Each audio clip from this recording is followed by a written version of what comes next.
I'm Katherine Walters, 29, a former non-profit communications director who believed in second chances.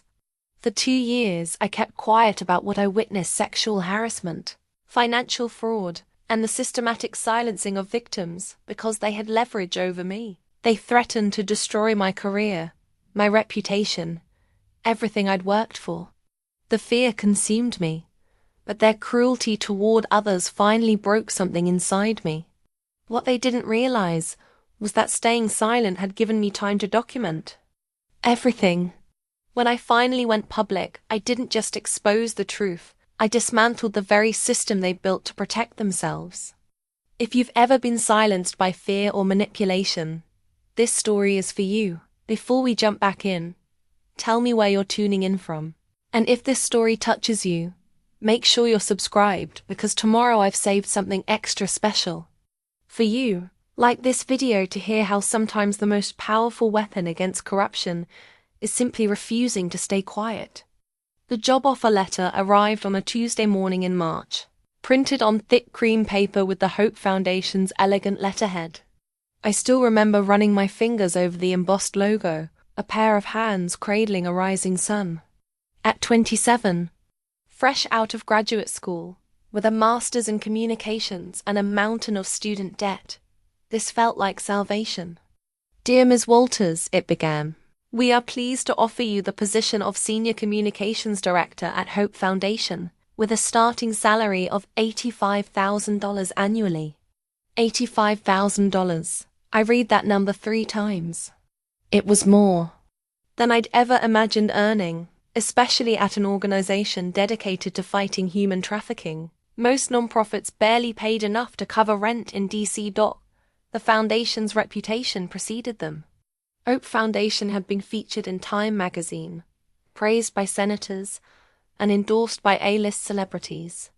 Their gala last year raised over $2 million. Marcus Reed, the executive director, had been named one of Forbes' 30 under 30 social entrepreneurs. The organization rescued trafficking victims, provided rehabilitation services, and lobbied for stronger anti-trafficking legislation. Called my mother immediately. "Mum, I got it, the job at Hope Foundation." "Oh, Katherine, I'm so proud of you. Your father will be thrilled." Her voice cracked with emotion. "After everything you've been through, you deserve this." She was right. The past few years had been brutal. My previous job at a small advocacy group had ended badly when funding dried up. I'd been unemployed for 6 months, watching my savings dwindle while sending out dozens of resumes. This position wasn't just a job, it was validation that my idealism hadn't been naive. The office tour should have been my first warning. The Hope Foundation occupied 3 floors of a gleaming downtown building, with floor-to-ceiling windows overlooking the Potomac. The conference rooms had names like Freedom and Justice. Fresh flowers adorned every reception desk. It was beautiful, professional, inspiring, and expensive. "We believe in treating our staff well," explained Jessica Martinez, the HR director, as we walked past offices furnished with ergonomic chairs and standing desks. "Happy employees do better work, and our cause deserves the best." I nodded enthusiastically, but a small voice in my head wondered how much all this cost. How many trafficking victims could be helped with the money spent on designer furniture and premium office space? Marcus Reed's corner office was particularly impressive. A wall of awards and photos showed him with politicians, celebrities, and world leaders. His desk, solid mahogany, I later learned, was positioned to take advantage of the panoramic city view. When he stood to shake my hand, his smile was warm and charismatic. "Katherine, welcome to the Hope family. We're going to do incredible things together." His confidence was infectious. This was my chance to make a real difference in the world while building a career I could be proud of. The salary would let me pay off my student loans and maybe even save for a house. Everything seemed perfect. Looking back, I should have asked more questions. Why was the turnover rate so high? Why did the previous communications director leave after only 8 months? Why were the financial reports so vague about how donations were actually spent? But I was young, eager, and desperate to believe in something good. The offer letter promised not just a job, but a mission. I signed it that afternoon. My first major project was producing the Hope Foundation's annual report, a glossy, 40-page publication that would be sent to major donors and displayed at fundraising events. The cover featured a stunning photograph of 3 young women holding hands against a sunset backdrop, with the tagline, "Hope Rising, 500 Lives Transformed." The statistics inside were impressive.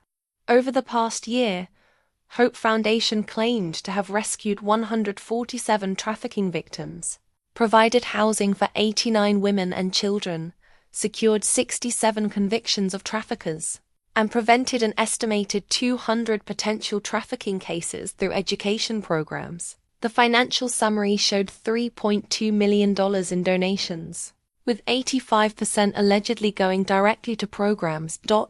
I spent weeks crafting compelling narratives around these numbers. There was Maria, the 19-year-old from Honduras who escaped her captors and now worked as a translator for victim services. James, the former victim who became an advocate and testified before Congress. Sarah, the trafficking survivor who earned her GED through Hope Foundation's education program and was now studying nursing. The stories were powerful, heart-wrenching, and perfectly formatted for maximum emotional impact. Celebrity endorsements dotted the pages. Senator Williams praised our life-saving work. Academy Award winner Jennifer Chun called us heroes in the fight for human dignity. Tech billionaire David Park credited Hope Foundation with opening his eyes to modern slavery. The Washington Post had featured us in a front-page expose on local anti-trafficking efforts. CNN interviewed Marcus on their morning show. The mayor presented us with a key to the city. We were the darling organization that could do no wrong. Working on that annual report filled me with pride. Every late night spent perfecting layouts and every weekend sacrificed to meet deadlines felt worthwhile. This wasn't just marketing, it was advocacy. These stories would inspire people to donate, volunteer, and care about an issue most preferred to ignore. The gala launch was spectacular. Held at the National Building Museum, it attracted over 300 guests who collectively donated $400,000 in a single evening. I watched from the back as Marcus delivered a passionate speech about our mission, his voice breaking slightly when he described visiting a safe house filled with rescued children.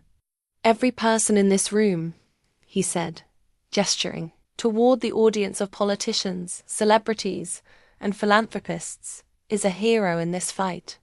Your support doesn't just fund programs, it saves lives." The applause was thunderous. Several people wiped away tears. I felt goosebumps as the crowd gave him a standing ovation. My job was to maintain this momentum. I managed our social media accounts, which had grown to over 100,000 followers across platforms. I wrote press releases celebrating new partnerships and program expansions. I coordinated interviews with survivors who shared their stories of rescue and recovery. Every metric showed growth: donations, media coverage, public awareness. But maintaining the narrative required constant vigilance. Journalists sometimes asked difficult questions about our methods or requested to visit our facilities. I became expert at redirecting conversations toward our success stories and impact statistics. When a blogger criticized our high administrative costs, I crafted a response highlighting how professional management led to better outcomes for victims. The work was demanding but rewarding. My colleagues seemed dedicated and passionate. The office buzzed with the energy of people convinced they were changing the world. Staff meetings began with updates on lives saved and victories won. The mission statement, "Restoring Hope, Rebuilding Lives," was printed on everything from coffee mugs to business cards. I genuinely believed we were making a difference. The thank you letters from survivors seemed authentic. The partnerships with law enforcement appeared legitimate. The legislative victories Marcus claimed credit for were real. When friends asked about my job, I glowed with pride describing our work. The annual report was distributed to thousands of potential donors and posted prominently on our website. Within months, donations increased by 30%. 3 major foundations awarded us new grants totaling over $800,000. The Department of Justice invited us to participate in a new anti-trafficking task force. From the outside, Hope Foundation was exactly what it appeared to be: a successful, growing organization making a real impact on a critical issue. The facade was perfect because, in many ways, it wasn't entirely false. We did help some victims. We did work with law enforcement. We did raise awareness about trafficking. But facades, no matter how polished, can't hide the truth forever. First crack in my faith appeared 6 months after I started, during preparations for a major donor presentation. We were hosting the Reynolds Family Foundation, known for their multi-million-dollar grants to social justice causes. Marcus wanted everything perfect: PowerPoint slides with compelling statistics, catered lunch from the city's most expensive restaurant, and most importantly, a live testimony from a trafficking survivor. "I want Maria to speak," Marcus announced during our strategy meeting. "Her story resonates with donors." I knew Maria's story well. I'd helped craft the narrative for our annual report. Trafficked from Honduras at 17, forced into domestic servitude for 2 years, rescued during a raid on her captor's home. She now worked part-time at our partner organization, translating for Spanish-speaking victims. But when I called Maria to coordinate her appearance, something felt wrong. She was nervous, asking repeatedly about what questions she might face. "Mr. Reed, he told me exactly what to say," she explained in halting English. "But what if they ask different things?" "Just tell your truth," I assured her. "Your experience is powerful enough." No, she said quickly. "I must say what Mr. Reed wants. He is very specific about the story." I didn't think much of it initially. Media training was standard practice. Survivors needed support when sharing traumatic experiences publicly. Marcus was probably just helping her prepare. The day of the presentation, I arrived early to set up equipment and arrange the conference room. As I tested the microphone, I heard voices from Marcus's office next door.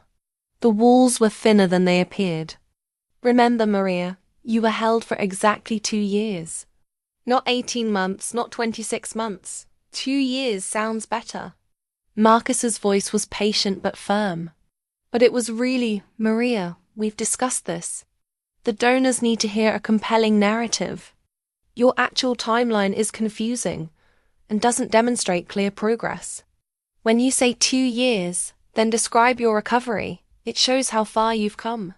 I pressed my ear closer to the wall. This didn't sound like media training. "And remember the detail about the locked basement. That's very important. Donors respond to specific images." "Mr. Reed, I was never in a basement. The woman, she kept me in the attic room. Maria," his tone sharpened. "We've been through this. The basement detail tested very well with focus groups. It creates the right emotional response. You want to help other victims, don't you?" There was a long pause. "Yes, sir." "Good. And when they ask about your education, you say you're enrolled in community college. Don't mention that you dropped out last semester." "But I want to be honest. Honesty is important, Maria, but so is impact. If you tell them you dropped out, they'll think our programs don't work. But if you're currently enrolled, which you could be again next semester, then you're a success story." My stomach churned. This wasn't media training. This was coaching her to lie, one more time, from the beginning. "How long were you trafficked?" 2 years, Maria said quietly. "Where were you held?" "In a locked basement." "What are you doing now?" "I work as a translator and I'm studying at community college." "Perfect. The donors will love you." I backed away from the wall, my hands shaking. Maybe I'd misunderstood. Maybe Marcus was just helping her present her story more effectively. All nonprofits simplified complex narratives for donors. That was normal, wasn't it? 20 minutes later, Maria delivered her testimony to the Reynolds Foundation board. She was poised, compelling, and heartbreaking. She spoke about 2 years in a basement, about hope lost and found, about her current studies and dreams for the future. The donors were visibly moved. One woman dabbed her eyes with a tissue. The Reynolds Foundation awarded us a $1.2 million grant 2 weeks later. That night, I couldn't sleep. I kept replaying the conversation I'd overheard. The way Marcus had corrected her timeline, the emphasis on details that tested well. The insistence that she claimed to be enrolled in school when she wasn't. I tried to rationalize it.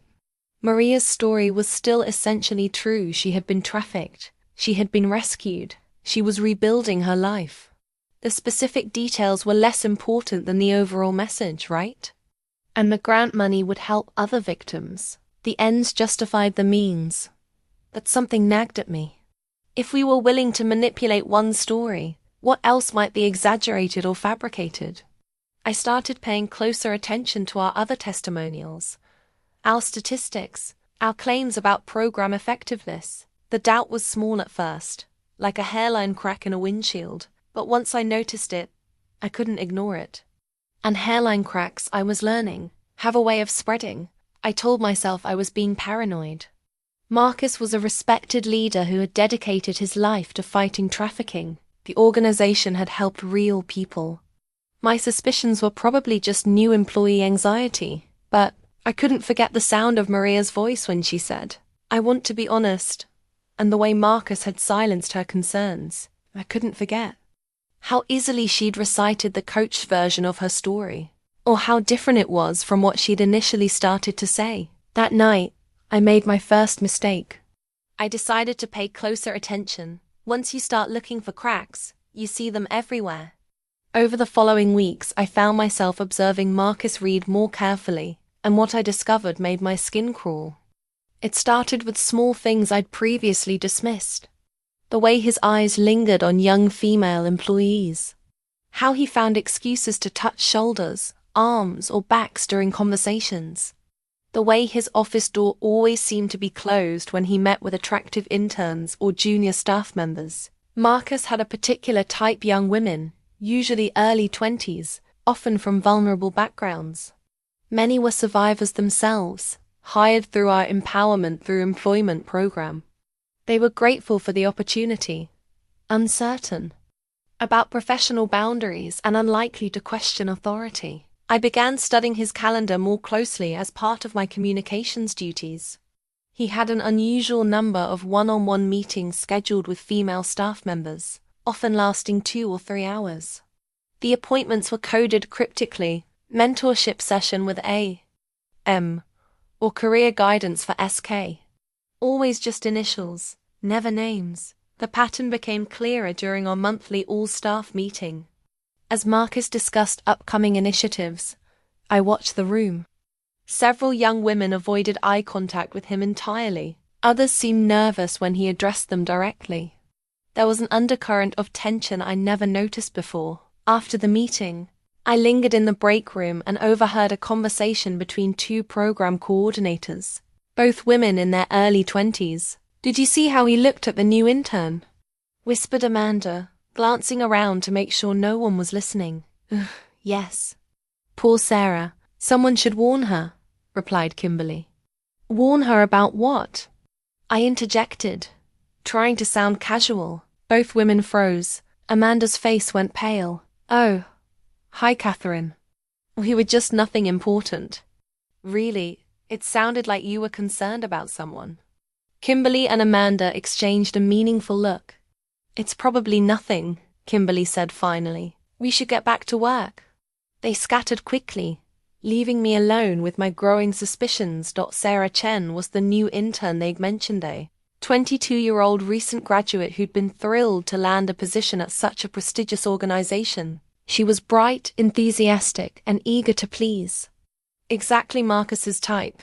I started paying attention to Sarah's interactions with Marcus. During staff meetings, he frequently called on her for opinions, praising her insights effusively. He assigned her to high-profile projects that were beyond her experience level. When she worked late, which was often, Marcus always seemed to find reasons to stay in the office too. The breaking point came during our December holiday party. The event was held at an upscale hotel downtown with an open bar and elegant decorations. Everyone was in good spirits, celebrating another successful year of life-saving work. I was networking with board members when I noticed Sarah standing alone by the bar, looking uncomfortable. She was swaying slightly, clearly having had too much to drink. Marcus appeared beside her, his hand on her lower back, guiding her toward a quieter corner of the room.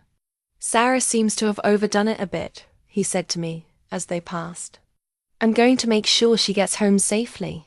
Something in his tone set off alarm bells. Sarah was barely coherent, and Marcus's solicitude seemed predatory rather than protective. I watched as he guided her toward the elevator, his hand never leaving her body. "Actually, Marcus, I can take her home," I said quickly, stepping forward. "Sarah and I've in the same neighborhood."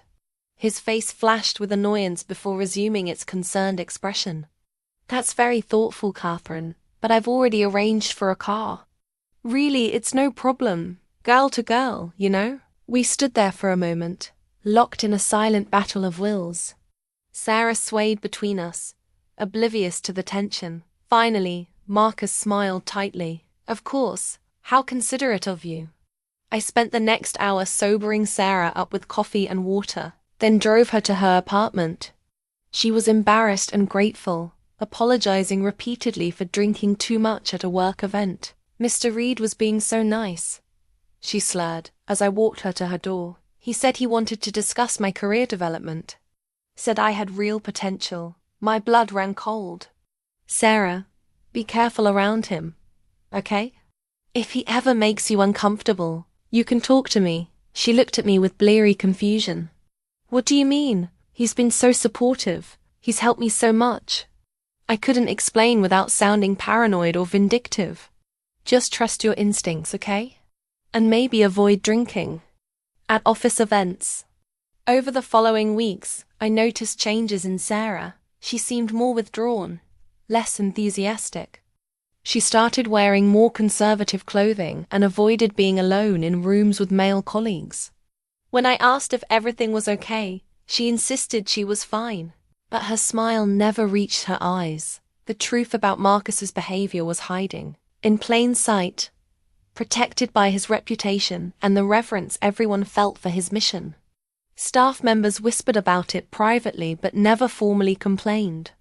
The young women who left the organization, and there were many, cited better opportunities or career changes, never mentioning the real reasons for their departure. I realized that Hope Foundation's culture of silence extended beyond financial irregularities and fabricated testimonials.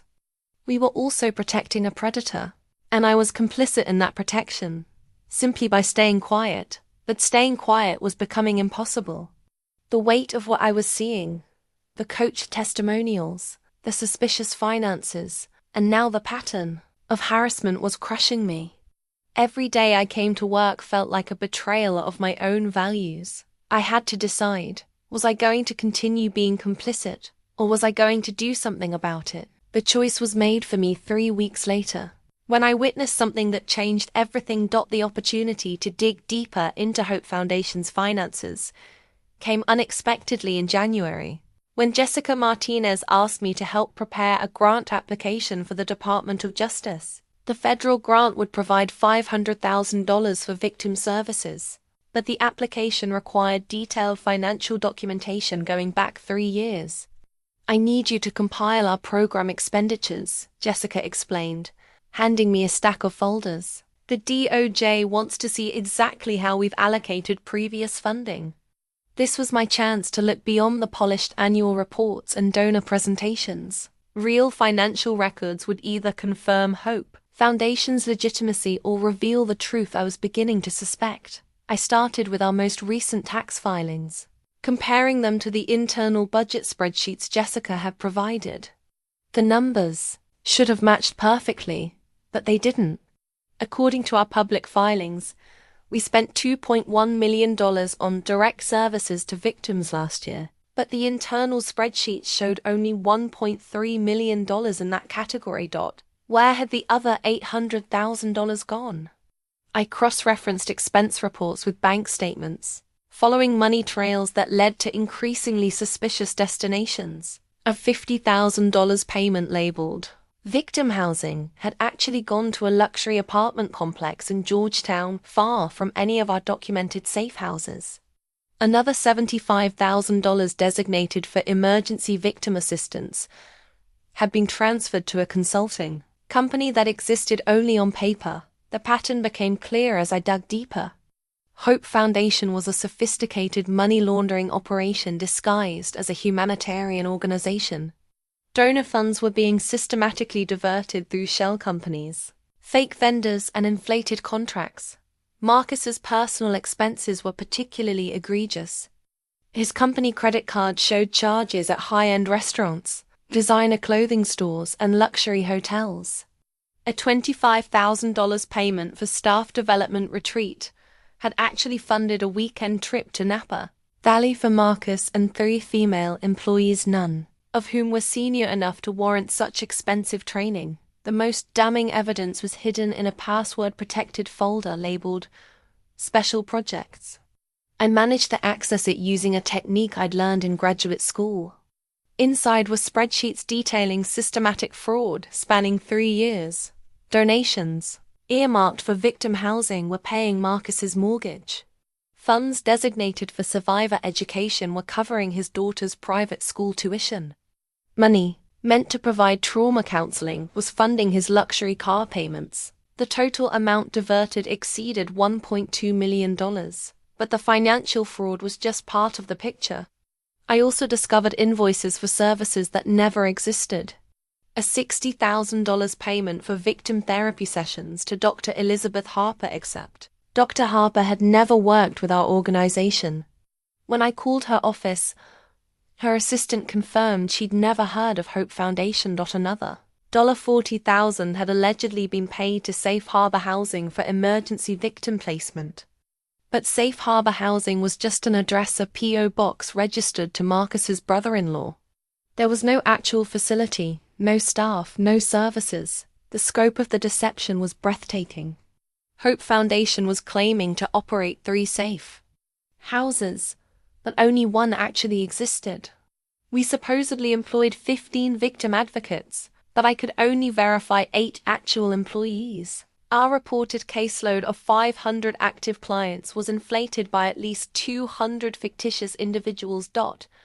As I compiled this evidence, my hands shook with anger and disbelief.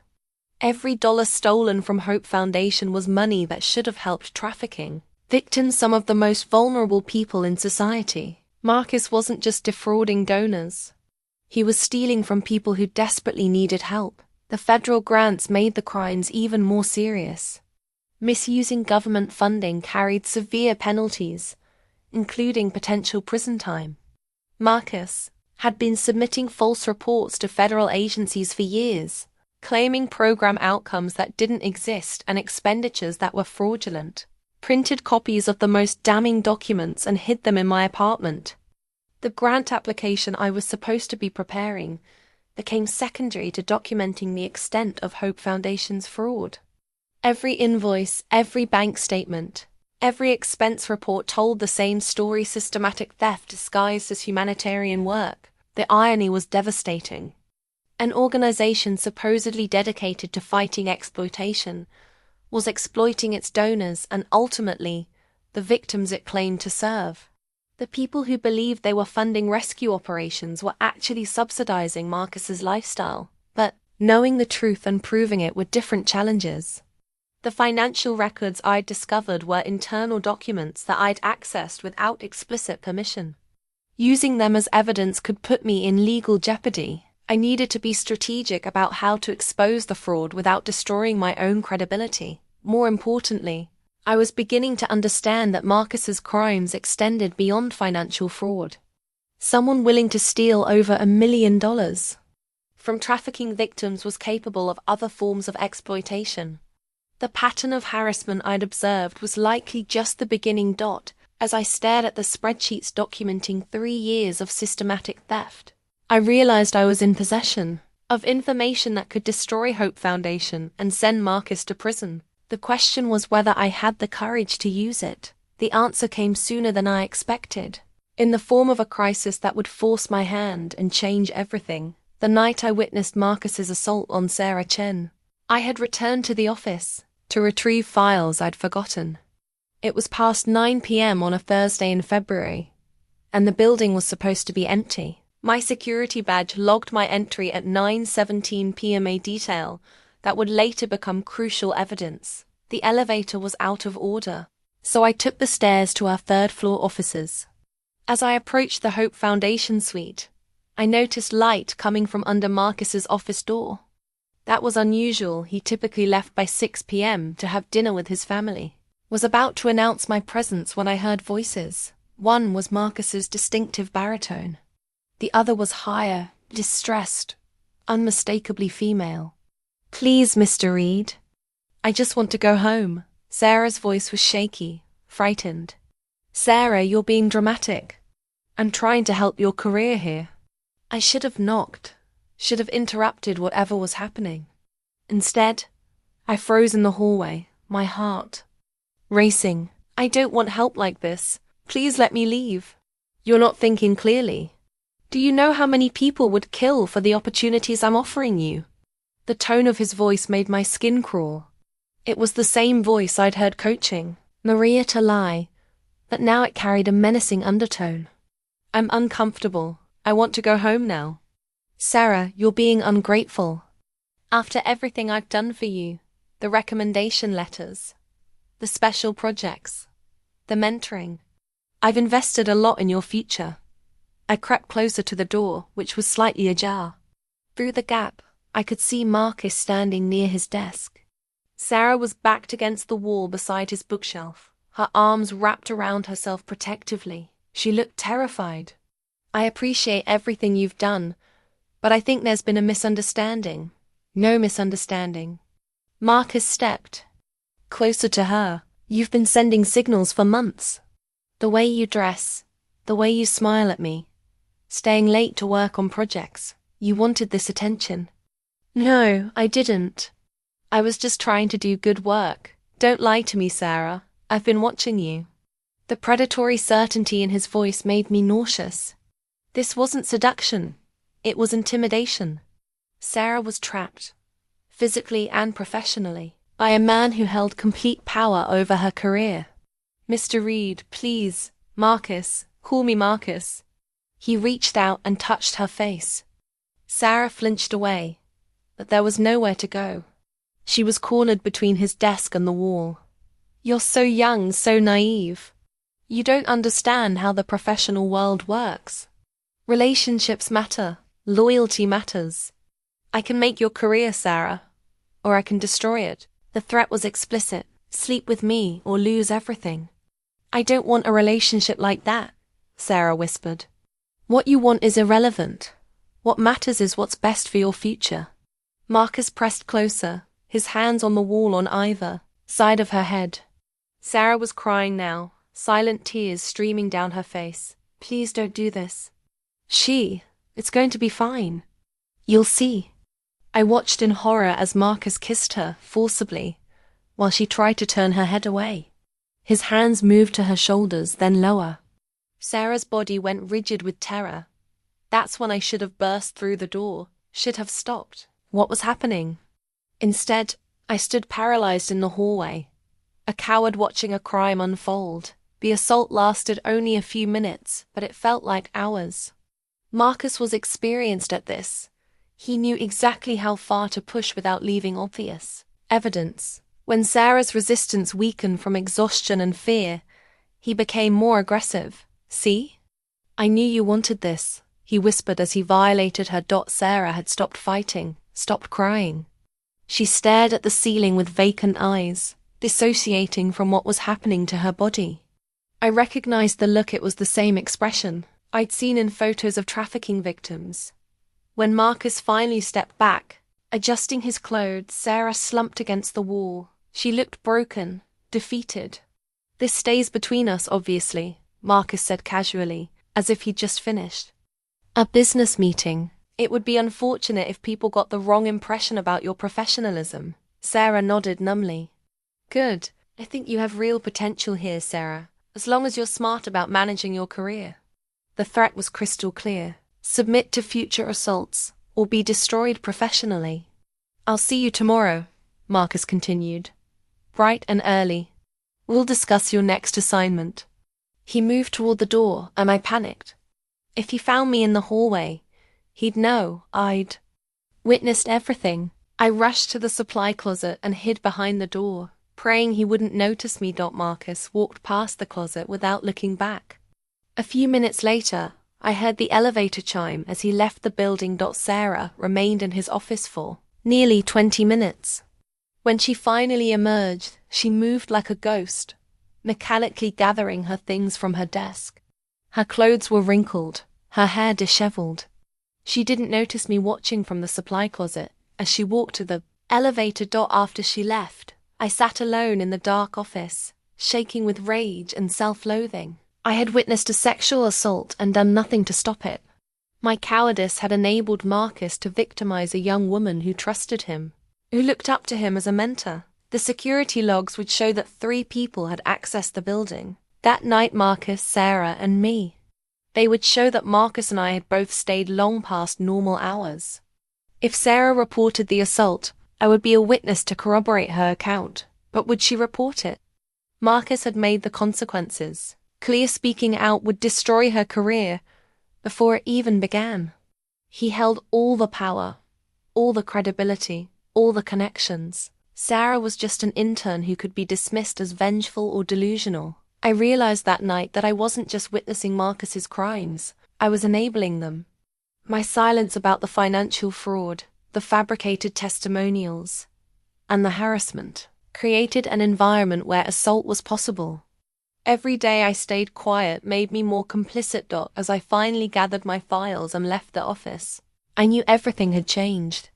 I could no longer pretend these were minor ethical lapses or rationalize staying silent to protect my career. I had seen pure evil disguised as mentorship, and I had done nothing to stop it. The security badge logs would later prove that I was there that night, that I had witnessed what happened to Sarah. But first, I had to decide whether I was going to continue being a coward or finally find the courage to act. The changes in Sarah over the following weeks were heartbreaking to witness. The bright, enthusiastic intern I'd known was replaced by a hollow shell who jumped at unexpected sounds and avoided eye contact with everyone. She started wearing baggy clothes that hid her figure and seemed to shrink into herself during meetings. I tried to reach out to her several times, offering support without directly mentioning what I'd witnessed. Sarah, if you ever need someone to talk to, I'm here, I said one afternoon when we were alone in the copy room. She looked at me with haunted eyes. Thank you, Katherine, but I'm fine. Everything's fine. The word fine became her shield, a reflexive response to any expression of concern. But nothing was fine. Sarah was showing all the signs of trauma, and I was the only person who knew why. Meanwhile, Marcus seemed energized, almost euphoric. He whistled in the hallways, complimented staff members effusively, and spoke with renewed passion about Hope Foundation's mission. The successful predator satisfied with his conquest, but my behavior was changing too. The knowledge of what I'd witnessed weighed on me constantly. I had trouble sleeping, lost my appetite, and found myself spacing out during conversations. Colleagues began to notice. Katherine, you seem distracted lately, Jessica Martinez observed during a staff meeting. Is everything okay with your workload? I'm fine, I replied, unconsciously echoing Sarah's defense mechanism, but Marcus was watching me more carefully now. I caught him studying my face during meetings as if trying to read my thoughts. He began scheduling more one-on-one meetings with me, ostensibly to discuss communication strategy. Katherine, I value your dedication to our mission, he said during one such meeting. You've become an integral part of our team. Thank you, Marcus. I'm committed to the work we're doing. Good. Because I'd hate to see anything damage your reputation here. You've built such credibility. The word reputation felt like a warning. I studied his face, looking for signs that he suspected I knew something. Is there something specific you're concerned about? I asked carefully. Not at all. I just want to make sure you feel supported. This work can be emotionally challenging, and sometimes people develop unrealistic perceptions about workplace dynamics. My blood ran cold. He was already building his defense, painting potential accusations as unrealistic perceptions by emotionally unstable employees. I appreciate your concern, I managed. Of course. And Katherine, I hope you know you can come to me with any concerns. I'd hate for you to misunderstand something and let it fester. The threat was barely disguised. He was giving me an opportunity to reveal what I knew, so he could manage the situation before it became a problem. Over the next few days, I noticed subtle changes in how I was being treated. My access to certain files was restricted. Meetings I'd normally attend were suddenly senior staff only. Jessica mentioned that my performance review had been moved up from its scheduled date. Then I discovered the fabricated performance issues. A file appeared in my personnel record documenting incidents I'd never heard of, allegedly missed deadlines, inappropriate communications with donors, and unprofessional behavior during meetings. The dates were specific, the details convincing, but every single incident was fiction. Katherine, we need to discuss some concerns that have been brought to my attention, Jessica said, calling me into her office on a Friday afternoon. She looked uncomfortable, as if she didn't believe what she was about to say. What kind of concerns? She opened my personnel file and began reading from the fabricated reports. There's documentation of missed deadlines on the Morrison Foundation proposal, inappropriate comments during the board meeting on January 15th, and several instances of arriving late to important meetings. I stared at her in disbelief. Jessica, none of that is true. I've never missed a deadline, and I've never made inappropriate comments during board meetings. The documentation is quite detailed, Katherine. Documentation created by whom? She hesitated. These reports came from multiple sources. What sources? I want names. I can't reveal that information. But the pattern of behavior is concerning. This was Marcus's insurance policy. If I ever tried to speak out about what I'd witnessed, he could point to my performance problems and emotional instability. Who would believe a disgruntled employee with documented issues over a respected executive director? Jessica, this is all fabricated. Someone is trying to build a case against me. Katherine, that's a very serious accusation. Why would anyone want to fabricate performance issues? I realized I was trapped. I couldn't explain Marcus's motivation without revealing what I knew about his crimes. But if I stayed silent, the false documentation would continue to grow until my credibility was completely destroyed. I think there may be some workplace dynamics I'm not aware of, I said carefully. What kind of dynamics? I couldn't answer without opening a door I wasn't ready to walk through. I'm just concerned that my work is being misrepresented. Jessica studied my face. I could see she was struggling with something, perhaps her own doubts about the sudden documentation of my alleged problems. Katherine, is there something specific you want to tell me? Some situation that might explain why these reports have surfaced? This was my moment. I could tell Jessica everything about the financial fraud, the coached testimonials, the harassment, the assault. But I could also hear Marcus's voice in my head. It would be unfortunate if people got the wrong impression about your professionalism. If I spoke out now, Marcus would destroy me. He had already demonstrated his ability to fabricate evidence and manipulate narratives. He had 3 years of documented success at Hope Foundation, while I had less than a year and a growing file of performance problems.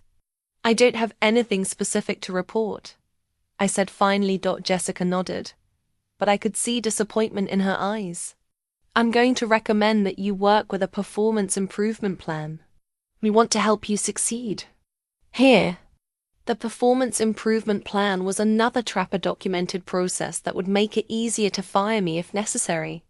Every interaction would be scrutinized, every small mistake magnified. I would be walking on eggshells while carrying the crushing weight of what I knew. As I left Jessica's office, I realized that Marcus had successfully neutralized me. He'd created a situation where speaking out would look like retaliation from a problematic employee. Even if some people believed my accusations, there would always be doubt about my motivations. That weekend, I sat in my apartment staring at the evidence I'd compiled, the financial records, my witness account of the assault, the documentation of systematic fraud. It was all true, all provable. But Marcus had made it nearly impossible for me to present it credibly. I was trapped in a web of lies, manipulation, and fabricated evidence, watching a predator operate with impunity while his victim suffered in silence. The weight of my knowledge was crushing me, but the cost of speaking out seemed impossibly high. I didn't know then that my silence was about to become even more expensive, or that Marcus's next move would force me to make the choice I'd been avoiding. The ultimatum came on a Monday morning in March, delivered in the form of a meeting invitation that made my stomach drop. Katherine, please join me in my office at 10 a.m. to discuss your future with Hope Foundation. Marcus, I knew this was it. Whatever game Marcus had been playing was about to reach its conclusion. The performance improvement plan, the fabricated documentation, the careful manipulation, it had all been building to this moment. I arrived at his office exactly on time, my hands trembling slightly as I knocked on the door. Marcus looked up from his desk with the same warm smile he'd worn when he first welcomed me to the Hope family. Katherine, come in. Please, sit down. His office looked the same as always, the wall of awards, the photos with celebrities and politicians, the panoramic view of the city. But now I knew what really happened in this room. I couldn't look at his desk without remembering Sarah's terrified face. I wanted to have a frank conversation about your role here, Marcus began, his tone conversational but with an underlying edge. I've been watching you closely over the past few weeks, and I'm concerned. Concerned about what? Your performance has been declining. More importantly, I sense that you're not fully committed to our mission anymore. I tried to keep my voice steady. I've always been committed to helping trafficking victims. Have you? Marcus leaned back in his chair, studying me. Because lately, I get the impression that you're more interested in creating problems than solving them. I don't know what you mean. Marcus opened a file folder on his desk. Katherine, I know you've been asking questions, digging through files you shouldn't have access to, expressing concerns about our methods to other staff members. My heart began racing. How much did he know? I've been doing my job, I said carefully. Your job is communications, Katherine, not internal auditing, not investigating your colleagues, not undermining confidence in leadership. He pulled out a document from the folder, a printed email that made my blood freeze. It was a message I'd sent to myself at home containing financial information I'd discovered. Somehow, Marcus had accessed my work email. This is interesting. Reading, he said casually. Financial records, donor information, internal communications. All sent to your personal email address. That's a serious violation of confidentiality agreements. The trap was closing around me. Not only had I been discovered, but my methods of investigation could be painted as theft of proprietary information. I was reviewing materials for the DOJ grant application, I said, but my voice sounded weak even to me. The DOJ application didn't require this level of detail, Marcus replied smoothly. And it certainly didn't require copying confidential files to your personal accounts. He pulled out another document, a printout of my security badge access logs. You've also been in the building during unusual hours. Late nights, weekends. Very dedicated of you. The night I witnessed Sarah's assault was highlighted in yellow. Marcus was letting me know that he knew I'd been here that night, that I'd seen what happened. I often work late, I said. Yes, you do. And I appreciate your dedication. But I'm concerned that your enthusiasm may have led you to develop some unrealistic perceptions about our organization. There it was, the same phrase he'd used before. I was being set up as the unstable employee with unrealistic perceptions. Marcus leaned forward, his expression becoming more serious. Katherine, I want to help you. You're a talented communicator with a bright future ahead of you, but you're at a crossroads right now. What kind of crossroads? You can continue down this path of suspicion and investigation, creating problems that don't exist and undermining an organization that's helping vulnerable people. Or you can refocus on your actual job and contribute positively to our mission. And if I choose the first option? Marcus's smile disappeared. Then we'll have to conclude that you're not a good fit for Hope Foundation. And unfortunately, given the documented performance issues and confidentiality violations, your departure wouldn't be a positive reference for future employment. The threat was explicit now. Stay quiet and keep your job, or speak out and be destroyed professionally. But Marcus wasn't finished. He pulled out a final document that made my knees weak, a legal letter on official letterhead. I've consulted with our attorneys about your activities, he said, handing me the letter. Accessing confidential files without authorization, copying proprietary information to personal accounts, and sharing sensitive donor data could constitute corporate espionage. The penalties are quite severe. I read the letter with growing horror. It outlined potential criminal charges including theft of trade secrets, violation of confidentiality agreements, and breach of fiduciary duty. The threatened penalties included substantial fines and possible imprisonment. Of course, I'd hate to see a promising young professional face criminal charges over a misunderstanding. Marcus continued, these situations can usually be resolved quietly if everyone involved is reasonable. I looked up from the letter, finally understanding the full scope of his strategy. Marcus hadn't just built a case against my credibility, he'd created potential criminal liability that could destroy my entire future. What do you want? I asked quietly. I want you to succeed, Katherine. I want you to focus on your communications work and stop letting unfounded suspicions distract you from our important mission. And if I do that, then we can put this unfortunate episode behind us. Your performance will improve, the documentation of problems will stop accumulating, and we can all move forward positively. And if I don't? Marcus's expression hardened. Then I'll be forced to conclude that you're not just a poor fit for Hope Foundation, but a potential threat to our ability to serve trafficking victims. I'll have to take appropriate legal action to protect our organization and our clients. The message was clear. Submit to blackmail or face criminal prosecution. I sat in silence for a long moment, the legal letter heavy in my hands. Marcus had constructed the perfect trap. He'd made it impossible for me to speak out without facing immediate retaliation that could destroy not just my career, but my freedom. I understand, I said finally. Excellent. I knew you were smart, Katherine. That's why I hired you. Marcus stood up, signaling that the meeting was over. I'm confident that your performance will improve dramatically from this point forward. And Katherine, this conversation stays between us, obviously. No need to upset other staff members with misunderstandings about office dynamics.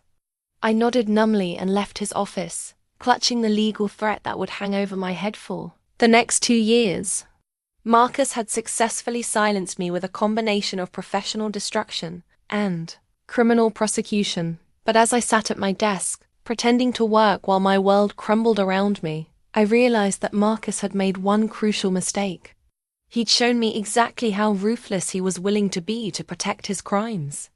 And he'd given me a written document that proved he was actively threatening employees who discovered his corruption. The legal letter was meant to intimidate me into silence. Instead, it became the first piece of evidence in the case I would eventually build against him. The 2 years following Marcus's ultimatum were the darkest period of my life. I became a ghost of myself, living in constant fear while watching him continue to victimize others. Every day I stayed silent felt like a betrayal of my values. But the alternative seemed impossible. I started keeping a journal to document my psychological state and the ongoing crimes I witnessed. Writing became my only outlet for the rage, guilt, and helplessness that consumed me. The entries reveal a woman slowly being destroyed by the weight of terrible knowledge, Day 47 since the meeting. Watched Marcus corner another new intern today. Emma, 21, fresh out of college. She has no idea what she's walking into. I wanted to warn her, but what would I say? How could I explain without revealing everything? My silence makes me complicit in whatever happens to her. Day 112. Sarah quit today. She gave 2 weeks' notice and said she was pursuing other opportunities. She couldn't look at me during her goodbye speech. I know she knows that I know. We're both trapped in this web of silence. I keep Marcus's legal letter in my desk drawer as a reminder of what happens to people who try to speak up. Day 203. Another fabricated success story for the newsletter. Marcus had me write about a victim named Lisa who allegedly completed our JOB training program and found employment at a local hotel. That Lisa doesn't exist. I created an entire fictional person to satisfy donor expectations. I've become a professional liar, and it's killing me inside. The psychological toll was devastating. I developed insomnia, unable to sleep without replaying Marcus's crimes in my mind. I lost 15 pounds because food made me nauseous. My relationship with my family deteriorated because I couldn't explain why I was so withdrawn and depressed. You seem different, Katherine, my mother said during a phone call. Are you happy at your job? How could I tell her that my job involved covering up sexual assault and financial fraud? That I was being blackmailed into silence by a predator who threatened to destroy my life if I spoke out? I'm fine, Mom. Just busy with work. Fine became my standard response to everything. I was fine when colleagues asked about my declining performance. Fine when friends noticed I'd socializing. Fine when my doctor recommended therapy for depression and anxiety. But I wasn't fine. I was drowning in a sea of complicity, watching Marcus operate with impunity while his victims suffered in silence. Every success he achieved felt like a personal failure. Every award he received was a reminder of how effectively he'd manipulated the system. The financial fraud continued and expanded. Marcus became bolder, creating increasingly elaborate schemes to divert donor funds. He established fake consulting contracts with companies owned by his relatives. He inflated the costs of legitimate services and pocketed the difference. He even created entirely fictional programs that existed only in our grant applications. An annual report stopped my role in these crimes was designing the narratives that made them possible. I wrote the success stories that justified inflated budgets. I crafted the testimonials that convinced donors to increase their contributions. I created the public image that protected Marcus from scrutiny. Katherine, I need you to develop a case study about our new trauma counseling program. Marcus instructed during one of our regular meetings. We don't have a trauma counseling program, I replied automatically. We will once the Henderson Foundation approves our grant application. I need the case study to demonstrate impact. So, I created fictional victims who benefited from fictional services funded by very real donations. The case study helped secure a $200,000 grant, most of which was immediately diverted to Marcus's personal accounts. The sexual harassment escalated. As well, Marcus grew more confident in his predatory behavior, knowing that his victims had nowhere to turn. Emma, the intern I'd worried about, lasted only 3 months before quitting suddenly. She was replaced by Jessica, then Amanda, then Sophia. The pattern was always the same: initial enthusiasm, gradual withdrawal, and eventual departure. I tried to help when I could, offering subtle warnings and emotional support. But I couldn't be direct without revealing how I knew about Marcus's behavior. The best I could do was create opportunities for these women to avoid being alone with him. Sarah, why don't you take Jessica with you to the conference tomorrow? I'd suggest, knowing that Marcus was planning to accompany her. Emma, I could use your help with the donor presentation. Would you mind staying late to work on it with me? This prevented Marcus from having an excuse to keep her in the office alone. These small interventions probably prevented some assaults that they felt pathetically inadequate.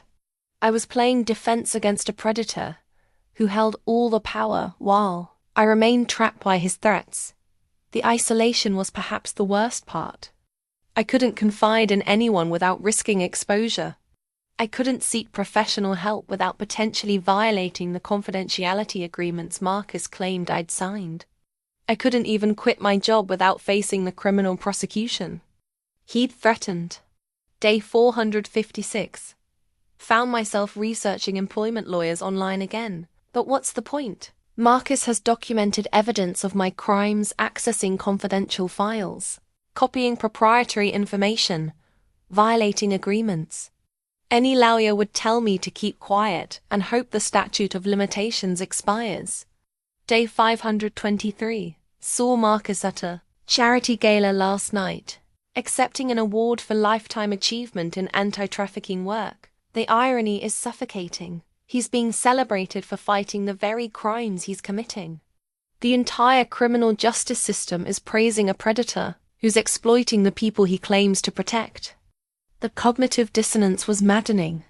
Every day I went to work at an organization supposedly dedicated to helping trafficking victims, knowing that the person running it was a trafficker, himself exploiting vulnerable employees and stealing money meant for victim services. I began to understand how institutional corruption perpetuates itself. It's not just about individual bad actors. It's about systems that protect those actors from accountability.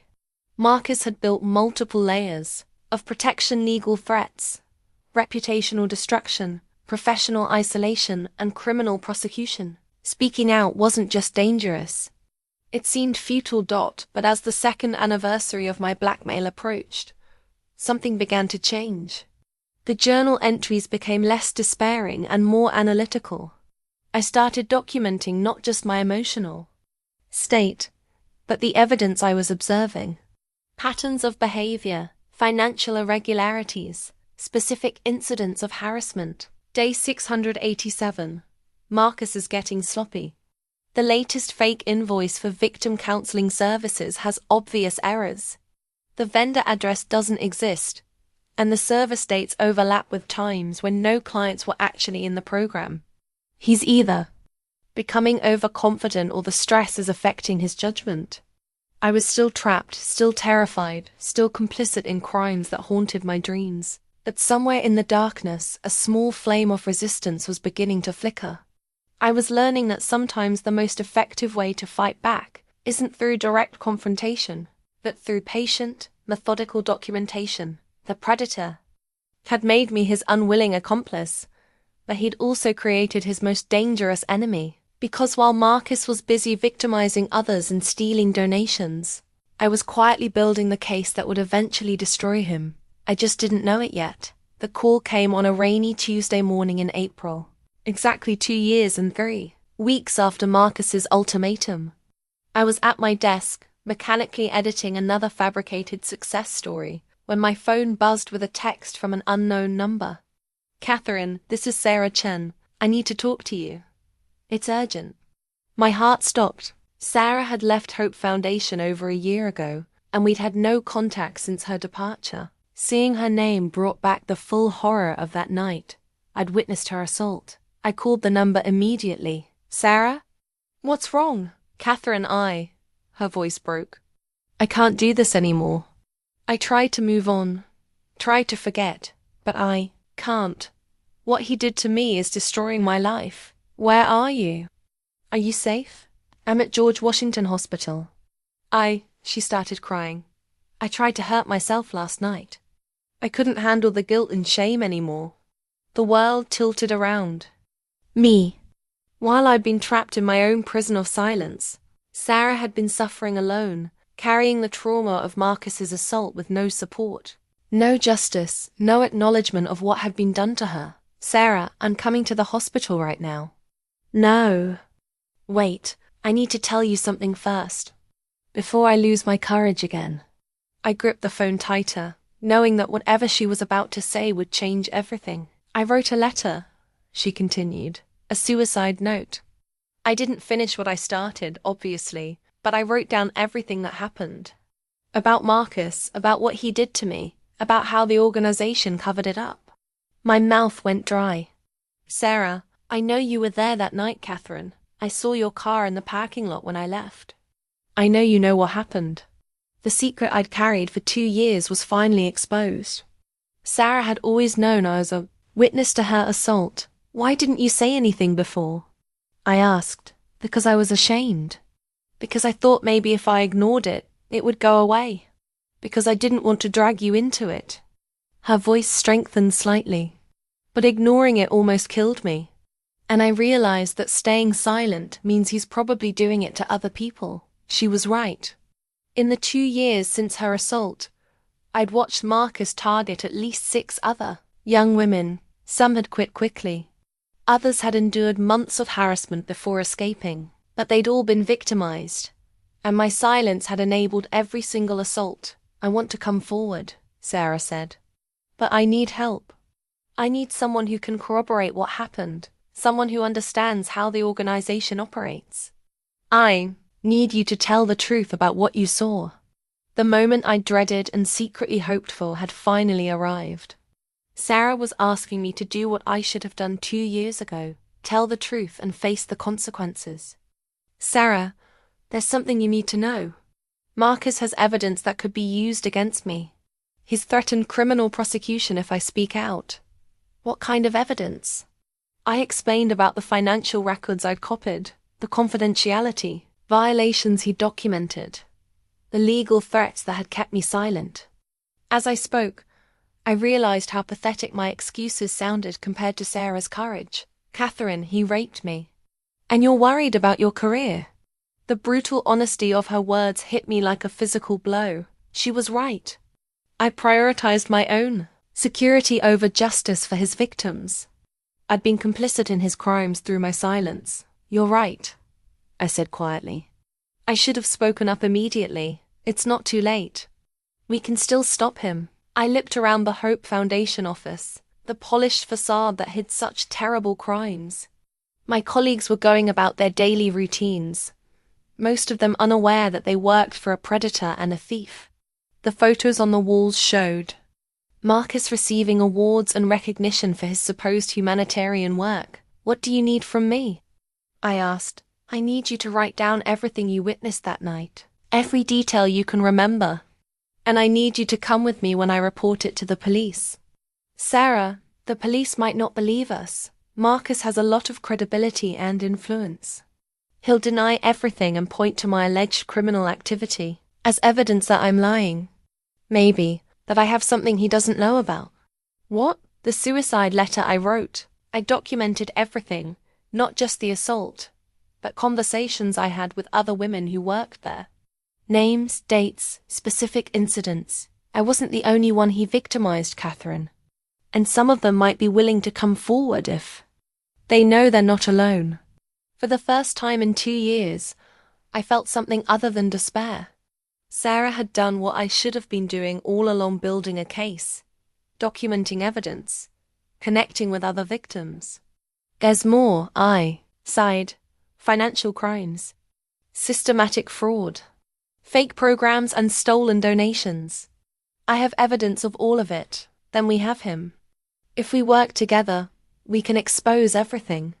I thought about Marcus's legal threats, about the criminal prosecution he'd promised if I spoke out. Then I thought about Sarah's suicide attempt, about the other women he'd victimized, about the trafficking victims who'd been betrayed by the very organization supposed to help them. I'm in, I said. Whatever it takes, I'm in. Meet me at the hospital. Bring whatever evidence you have. It's time to stop this monster. As I hung up the phone, I felt something I hadn't experienced in 2 years' hope. Not just hope for justice, but hope for redemption. I'd failed Sarah when she needed me most, but maybe it wasn't too late to make things right. Opened my desk drawer and pulled out the legal letter Marcus had used to threaten me. For 2 years, this document had been my prison. Now it would become evidence of his obstruction of justice. I also retrieved the encrypted flash drive I'd hidden in my apartment, containing copies of the financial records that proved Hope Foundation's fraud. The evidence I'd been too afraid to use was about to destroy the man who'd created it. Marcus had made one crucial miscalculation. He'd assumed that his victims would remain isolated, ashamed, and silent. He'd never considered that we might find each other, might support each other, might combine our evidence into an unstoppable case. As I prepared to leave the office and begin the process of bringing down Hope Foundation, I felt terrified but determined. The next few months would be brutal. Marcus would fight back with everything he had, trying to destroy anyone who threatened his empire. But for the first time in 2 years, I wasn't alone. Sarah's courage had given me permission to find my own. Together, we were going to ensure that Marcus Reed would never hurt anyone again. Sarah's hospital room was sterile and quiet, a stark contrast to the chaos in my mind. She looked fragile in the white hospital bed, but her eyes held a determination I hadn't seen since she first started at Hope Foundation. "I brought everything," I said, setting down the briefcase that contained 2 years' worth of carefully compiled evidence. Sarah had been discharged the day after our phone call, but she'd asked me to meet her here one final time before we began the process of going public. She wanted to show me what she'd been working on during her year of silence. "Katherine, I need you to see this first." She handed me a thick folder. "I didn't just write a suicide note. I've been documenting everything for months." I opened the folder and gasped. Inside were detailed accounts of Marcus's behavior, complete with dates, times, and witnesses. But more shocking were the other names: 8 women who had worked at Hope Foundation over the past 3 years, all of whom had experienced some form of harassment or assault. "How did you get all this?" I asked, scanning through pages of testimony and evidence. I started reaching out to women who had left the organization suddenly. At first, none of them wanted to talk. But when I shared my own experience, they began opening up. The stories were heartbreakingly similar. Young women hired for their idealism and vulnerability, gradually isolated and manipulated, then victimized by a man who held complete power over their careers. Some had been assaulted like Sarah. Others had been subjected to ongoing harassment until they couldn't endure it anymore. Lisa Martinez lasted only 2 months, Sarah explained, pointing to one file. Marcus cornered her in the supply closet and assaulted her during her 3rd week. When she tried to report it to HR, Jessica Martinez, who's Lisa's cousin, by the way, told her it would be her word against his and suggested she might be misunderstanding professional mentorship. Jesus, how many people knew? More than you'd think. But they were all either complicit or too scared to act. Marcus has been doing this for years, Katherine. We're not his first victims, and we won't be his last unless we stop him. I opened my own briefcase and spread out the financial evidence I'd compiled. And let's show them everything. For the next 4 hours, we organized our evidence into a comprehensive case. Sarah's documentation of sexual crimes matched perfectly with my records of financial fraud. Together, they painted a picture of systematic corruption that went far beyond individual misconduct. The encrypted external hard drive I'd been building for 2 years contained over 500 documents proving Hope Foundation's fraud, bank statements showing diverted donations, fake invoices for services that didn't exist, email chains discussing how to manipulate financial reports, screenshots of fabricated success stories and testimonials. "Look at this," I said, showing Sarah a spreadsheet that tracked Marcus's personal expenses charged to the organization. He used donor money to pay for his daughter's private school, tuition, his wife's cosmetic surgery, and a family vacation to Europe that was allegedly a research trip to study international anti-trafficking efforts. Sarah studied the numbers with growing anger. People donated this money thinking they were helping trafficking victims. Instead, they were funding Marcus's lifestyle. It gets worse. Remember the safe house he's always talking about in fundraising presentations? The one that supposedly houses 12 women and costs $30,000 a month to operate. Of course, he shows pictures of it at every donor event.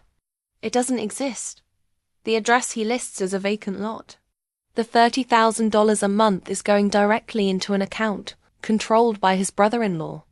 We spent hours cross-referencing our evidence, building an ironclad case that connected Marcus's financial crimes to his sexual predation. The pattern was clear. Hope Foundation was a criminal enterprise designed to enrich Marcus while providing cover for his abuse of vulnerable women. But our most powerful evidence was something neither of us had expected to find: security camera footage that Sarah had obtained from the building's management company. I convinced them I needed it for an insurance claim, she explained, showing me digital files on her laptop. But look at the timestamps. The footage from the night of Sarah's assault showed Marcus's car arriving at 8:45 p.m., followed by Sarah's car at 9:02 p.m. My car appeared at 9:17 p.m. But most importantly, it showed Sarah leaving the building at 10:43 p.m., clearly distressed and moving erratically. This proves the timeline, I said. It corroborates everything we're saying about that night. And there's more footage from other nights. Look at this. Sarah showed me security videos from dozens of other late evenings over the past 3 years. The pattern was unmistakable. Marcus would stay late with young female employees, often for hours after the rest of the staff had left. The footage didn't show what happened inside the offices, but it established a clear pattern of predatory behavior. How did you get access to all this? I asked. The security company's database had weak password protection. I may have studied computer science before switching to non-profit work. We also had testimonies from the other victims Sarah had contacted.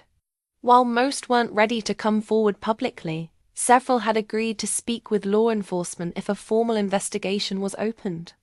Their accounts established a pattern that would make it impossible for Marcus to dismiss the allegations as isolated incidents. The financial evidence was equally damning. I documented the theft of over $1.8 million in donor funds over 3 years. The money had been diverted through a complex network of shell companies, fake vendors, and inflated contracts. Marcus had been systematic and careful, but not careful enough to avoid detection by someone with access to internal records. The beautiful thing is that he documented everything himself, I explained to Sarah. He had to create paper trails to justify the expenditures. Every fake invoice, every fraudulent contract, every diverted payment. It's all there in the organization's own files. We organized our evidence into several categories: sexual assault and harassment, financial fraud, obstruction of justice, and conspiracy. Each category included witness testimony, documentary evidence, and corroborating materials. By the time we finished, we had built a case that would be devastating in both criminal and civil proceedings. There's one more thing, Sarah said, pulling out a final folder. Marcus isn't the only one involved in the financial crimes. Look at these email chains. The emails showed that Jessica Martinez, the HR director, was aware of and complicit in the financial fraud. She'd helped create fake employee records for people who didn't exist, allowing Marcus to claim salary expenses for phantom workers. She'd also been involved in covering up the harassment complaints. She's been helping him all along, I realized. That's why she discouraged Lisa from reporting the assault, and why my performance problems appeared so suddenly in my file. We had built more than a case against Marcus. Reed. We had exposed a criminal conspiracy that involved multiple people and had been operating for years. The evidence was overwhelming, detailed, and carefully organized. But as I looked at the mountain of documentation we'd assembled, I felt a mixture of excitement and terror. This evidence would destroy Hope Foundation and send Marcus to prison. It would also make us targets for retaliation from a man who had already demonstrated his willingness to destroy anyone who threatened him. Are you ready for what comes next? Sarah asked, as if reading my mind. No, I said honestly. But I'm ready to stop being afraid.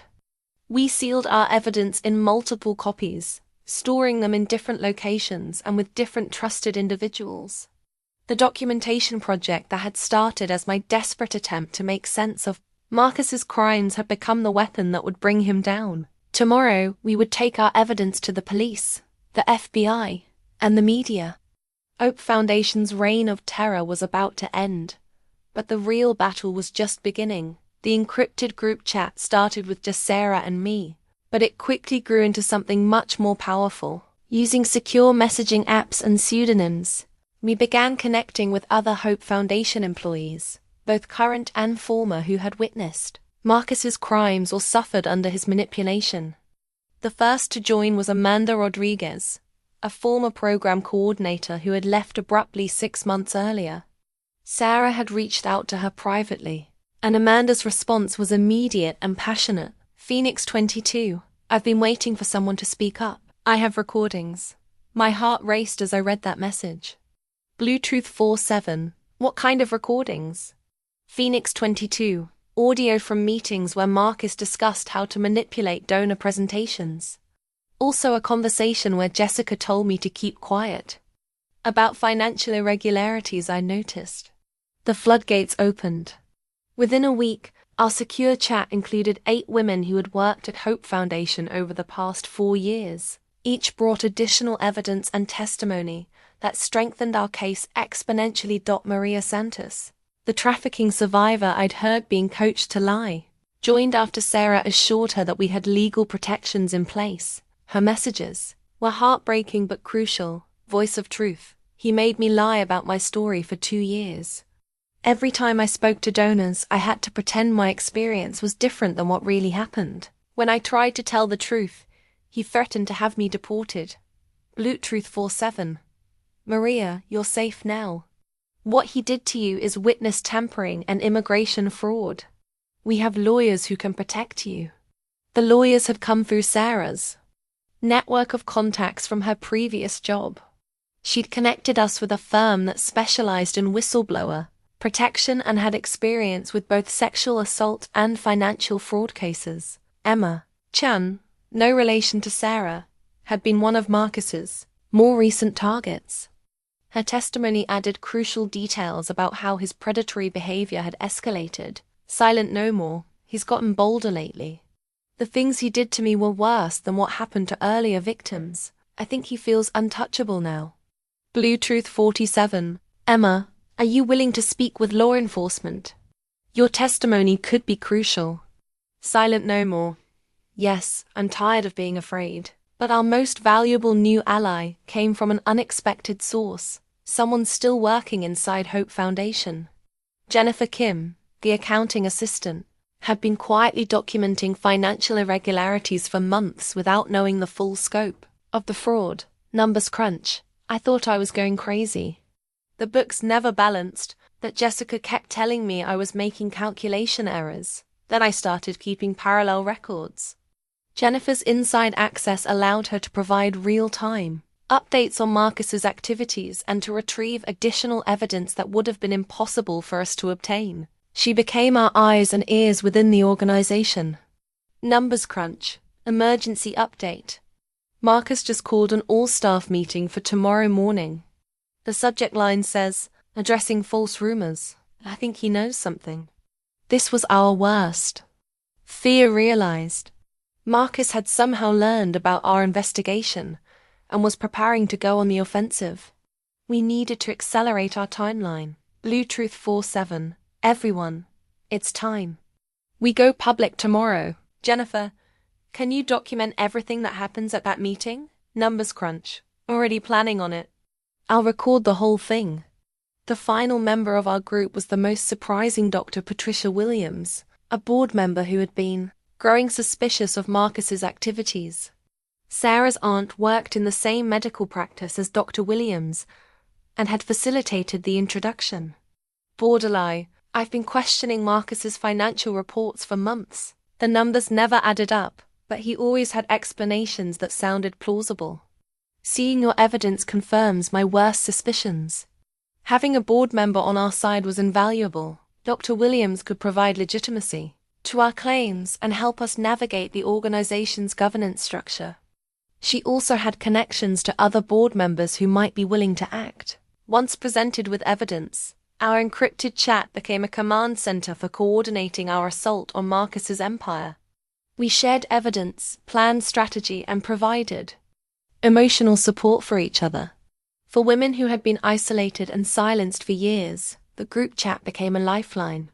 Phoenix 22. I can't believe how many of us there are. I thought I was the only one who saw through his act. Voice of truth, we were all alone before, now we're strong together. Silent no more. He made us think we were crazy, that we were imagining things. Having you all validate my experience means everything. The psychological impact of our alliance was as important as the evidence we were gathering. Marcus's power had always been based on isolation, making his victims feel alone, ashamed, and powerless. By connecting with each other, we were dismantling the foundation of his control. We divided responsibilities based on each person's strengths and access. Sarah coordinated with the legal team and law enforcement contacts. I organized the evidence and prepared media statements.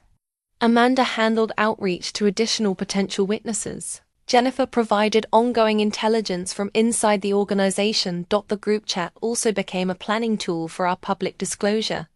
We developed a coordinated strategy that would make it impossible for Marcus to control the narrative or retaliate against individual accusers. Blue Truth 47. We all go public simultaneously. Police reports, media interviews, board presentations, everything happens at once. We can't silence any one of us. Borderline. I can call an emergency board meeting for Friday. If we present evidence to the full board, they'll have to act immediately. Numbers crunch. I'll make sure all the financial records are preserved. He can't destroy evidence if copies are already in multiple hands. By the end of the week, our alliance had grown to include 12 women with direct evidence of Marcus's crimes, plus several allies in positions of authority who could help us navigate the legal and political challenges ahead. The encrypted chat. Messages from our final planning session captured the transformation we'd all undergone. Phoenix 2-2. 2 weeks ago, I was still having nightmares about him. Now I can't wait to see his face when he realizes we've been building this case. Voice of truth. He taught us to be afraid. But he also taught us to be careful, to document everything, to never trust his word. Those skills are going to destroy him. Silent no more. Ladies, we're about to change history. Not just for us, but for every woman who comes after us. The irony wasn't lost on any of us. Marcus had created the very network that would bring him down. By victimizing so many women over such a long period, he'd built an army of witnesses. With overwhelming evidence of his crimes, our alliance proved that Marcus's greatest mistake wasn't any single act of fraud or assault, it was his assumption that his victims would remain powerless and isolated.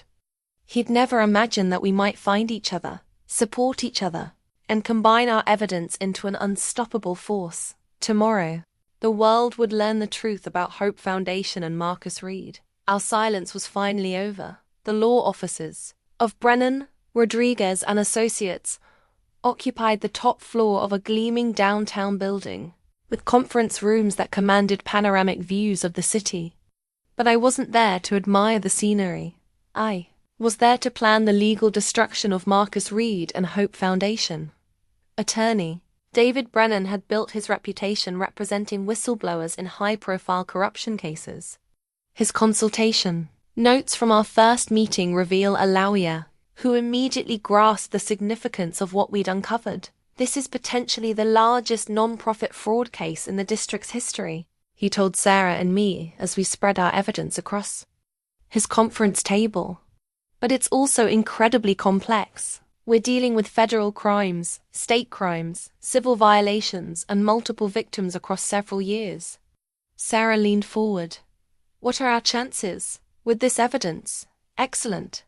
But we need to be strategic about how we proceed. Marcus Reed isn't just going to surrender, he's going to fight back with everything he has. Brennan's strategy was methodical and comprehensive.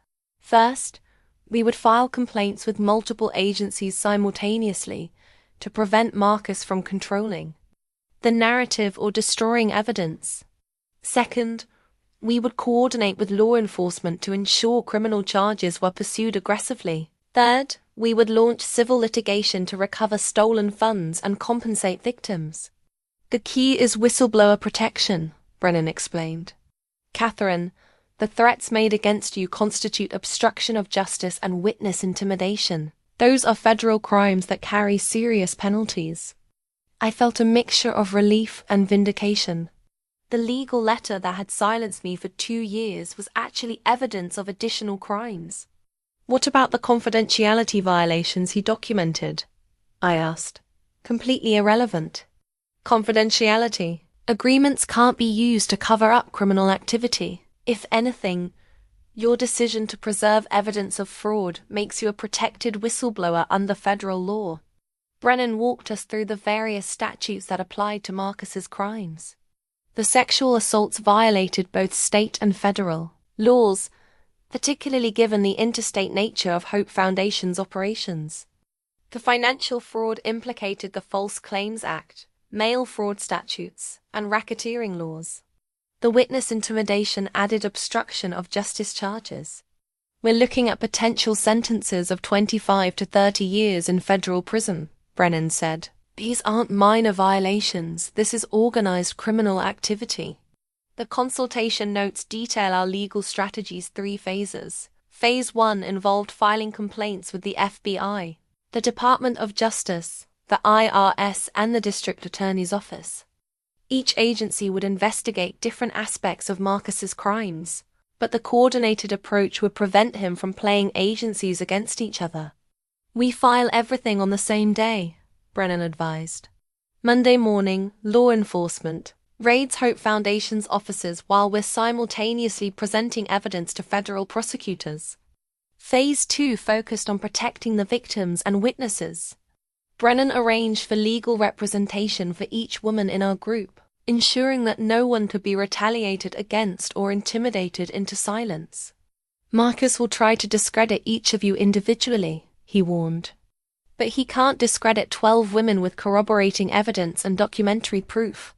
The attorney also secured a preliminary injunction preventing Hope Foundation from destroying documents or transferring assets. This would preserve evidence and prevent Marcus from hiding stolen money. Phase 3 involved civil litigation to recover funds and compensate victims.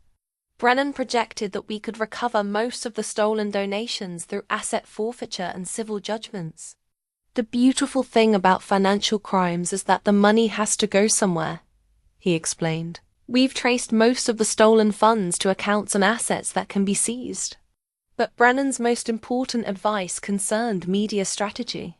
Our story would inevitably become public, and we needed to control how it was told. Marcus will try to portray this as a disgruntled employee making false accusations, he said. We counter that by presenting overwhelming evidence and multiple credible witnesses. He connected us with Rebecca Martinez, a crisis communications specialist who had experience with high-profile corruption cases. Her consultation notes outline a media strategy designed to maximize impact while protecting the victims. The story needs to focus on systemic failure, not individual victimization, Martinez advised. This isn't just about Marcus Reed, it's about how institutions protect predators and enable fraud. She recommended a coordinated media blitz that would make it impossible for Hope Foundation to control the narrative. Simultaneous interviews with major newspapers, television stations, and online publications would ensure comprehensive coverage. We also need to highlight the impact on real trafficking victims, Martinez continued. Every dollar Marcus stole was money that should have helped vulnerable people. That's the real tragedy here. The legal consultation revealed something I hadn't fully understood. The scope of Marcus's crimes made this a matter of national significance. Hope Foundation had received federal grants, operated across state lines, and involved international elements through its supposed anti-trafficking work. This case will send a message to other non-profit executives who think they can abuse their positions, Brennan said. The penalties need to be severe enough to deter future crimes. But the most important part of our legal strategy was protection for current and future victims. Brennan helped us establish a victim compensation fund using recovered assets, ensuring that women who had been harmed by Marcus would receive financial support for therapy, career counseling, and other needs. Justice isn't just about punishment, he explained.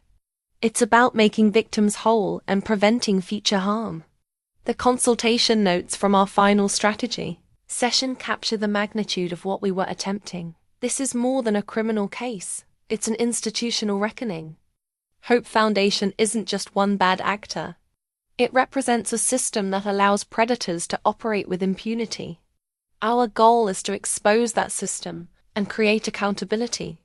As we left Brennan's office that Friday afternoon, I felt a mixture of anticipation and terror. By Monday morning, our 2-year investigation would become a public crusade for justice. Marcus Reed's carefully constructed empire was about to crumble, but I also knew that the hardest part was still ahead.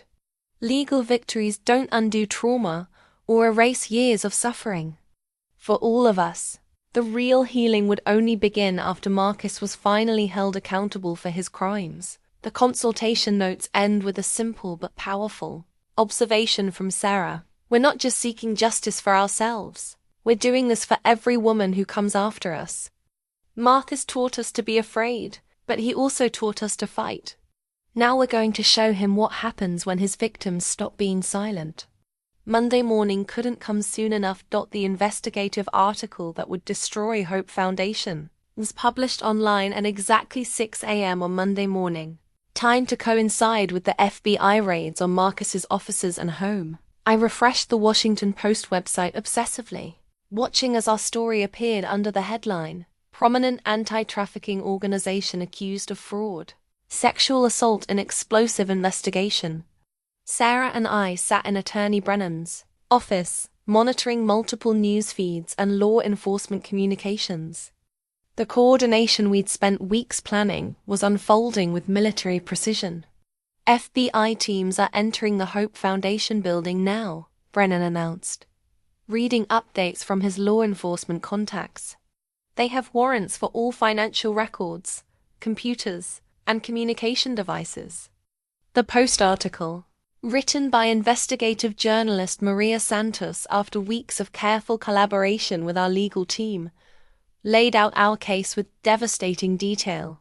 The reporter had independently verified our evidence, interviewed additional sources, and uncovered information we hadn't discovered ourselves. The Hope Foundation, long celebrated as a leader in anti-trafficking efforts, operated as a sophisticated criminal enterprise that defrauded donors of nearly $2 million, while its executive director sexually assaulted multiple female employees.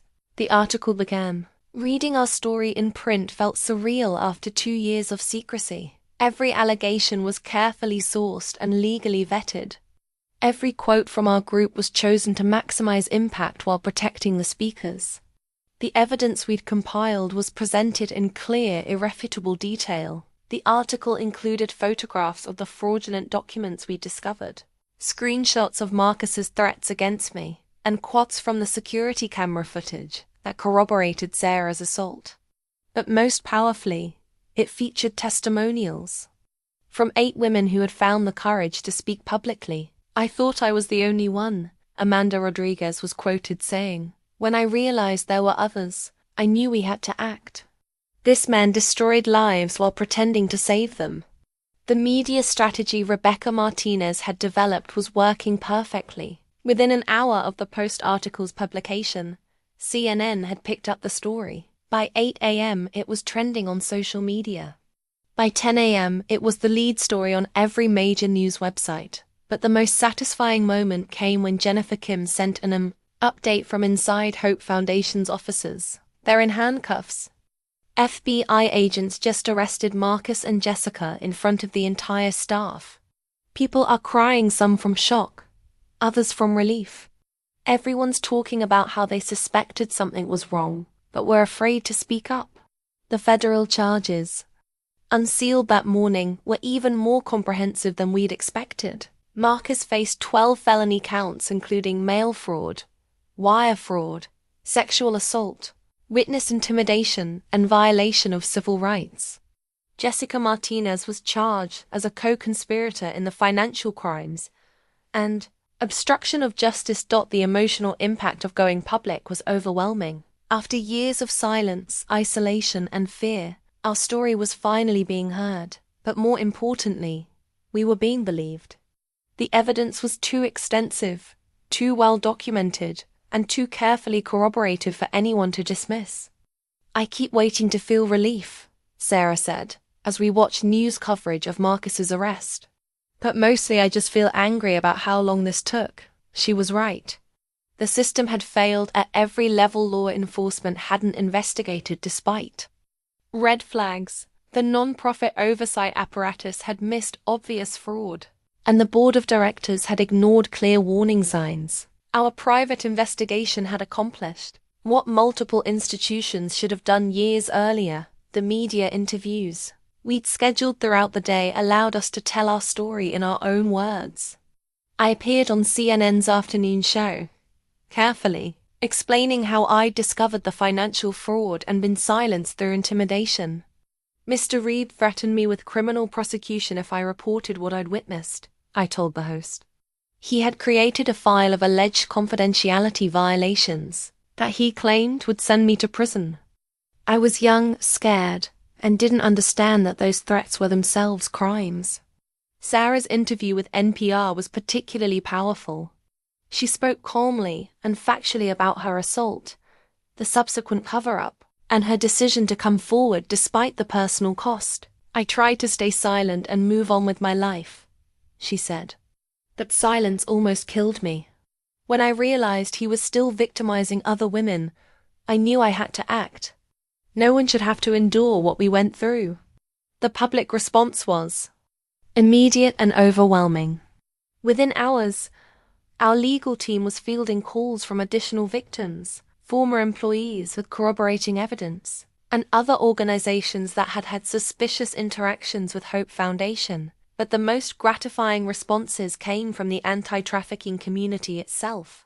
Legitimate organizations issued statements supporting our courage and condemning Marcus's betrayal of their shared mission. Marcus Reed didn't just defraud donors, said Patricia Williams from the Coalition Against Human Trafficking. He damaged the credibility of everyone working to combat this critical issue. His crimes are particularly heinous because they exploited public sympathy for trafficking victims.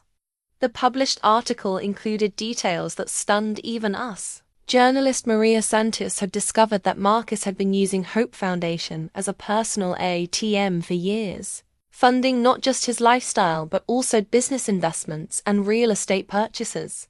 Reed used donor money to invest in a luxury apartment complex in Florida, the article revealed. He told the Hope Foundation board it was a safe house development project, but the apartments were actually marketed to wealthy retirees.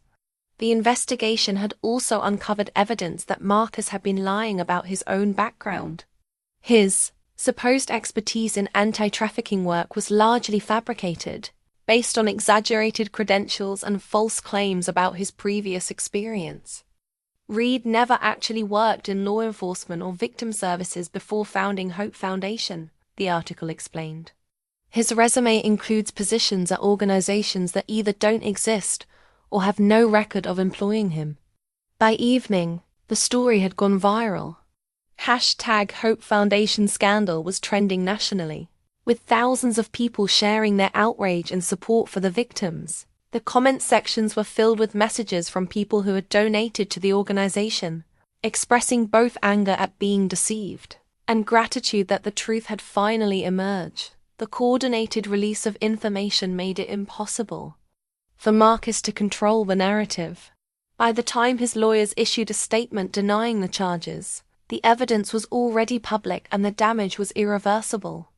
These allegations are completely false and motivated by disgruntled former employees seeking revenge, his attorney claimed, but the statement rang hollow against the mountain of documentary evidence and testimony from multiple victims. As Sarah and I left Brennan's office that evening, exhausted but triumphant, I reflected on how different this day might have been. If we'd remained silent, Marcus would still be victimizing women, still stealing from trafficking victims, still using his reputation as cover for unconscionable crimes. We did it, Sarah said quietly as we walked to our cars. He can't hurt anyone else now. The published expose had achieved everything we'd hoped for and more. Hope Foundation's operations were suspended, its assets frozen, and its leadership in federal custody. But most importantly, we had broken the cycle of silence that had protected Marcus for years. Going public hadn't just been about seeking justice, it had been about reclaiming our voices and our power. For 2 years, Marcus had controlled our narrative, making us complicit in our own victimization. Now, finally, we were telling our own story. The criminal indictment documents arrived at our attorney's office 3 days after the FBI raids, and reading them felt like watching a house of cards collapse in slow motion. United States v. Marcus Reed and Jessica Martinez contained 47 pages of federal charges that would ensure both defendants spent decades in prison. The government had moved with stunning speed and efficiency. Within 72 hours of our disclosure, federal prosecutors had assembled a case that included financial crimes, civil rights violations, witness intimidation, and conspiracy charges. The speed suggested they'd been building their own investigation parallel to ours, waiting for victims to come forward. The government has been watching Hope Foundation for 6 months, Attorney Brennan explained as we reviewed the indictment. Your evidence provided the missing pieces they needed to move forward. Marcus faced 12 felony counts with potential sentences totaling over 30 years. The charges included wire fraud for the electronic transfer of stolen donations, mail fraud for using the postal service to deliver fraudulent grant applications, conspiracy to commit fraud for his collaboration with Jessica Martinez, sexual assault under federal jurisdiction due to Hope Foundation's interstate operations, civil rights violations for targeting victims based on their gender and vulnerability, witness intimidation for the threats made against me and others, money laundering for the complex schemes used to hide stolen funds. Jessica Martinez faced 8 felony counts as a co-conspirator, with potential sentences exceeding 15 years. Her charges included active participation in the financial fraud, obstruction of justice for covering up harassment complaints, and conspiracy to intimidate witnesses. But the most satisfying aspect of the indictment was how thoroughly it dismantled Hope Foundation's entire operation. Federal investigators had discovered crimes we hadn't even suspected, expanding the scope far beyond what our private investigation had uncovered.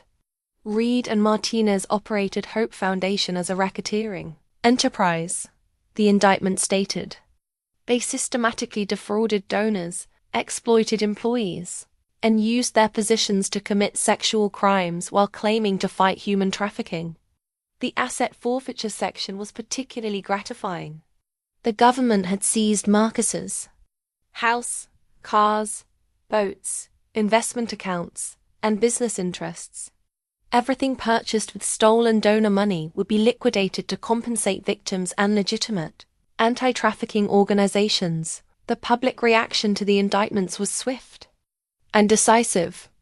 Hope Foundation's board of directors voted unanimously to dissolve the organization and cooperate fully with law enforcement. Major donors demanded refunds and launched their own investigations into how they'd been deceived. This represents a more fundamental betrayal of public trust, Senator Williams said in a statement.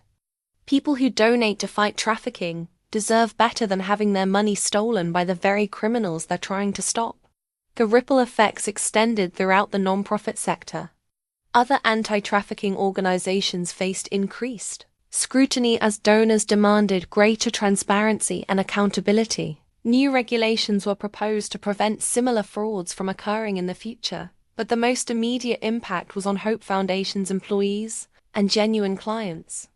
While Marcus and Jessica had been arrested, dozens of innocent staff members suddenly found themselves unemployed when the organization's operations were suspended. The legitimate clients, actual trafficking victims who had received services through Hope Foundation, were transferred to other organizations with emergency funding provided by seized assets.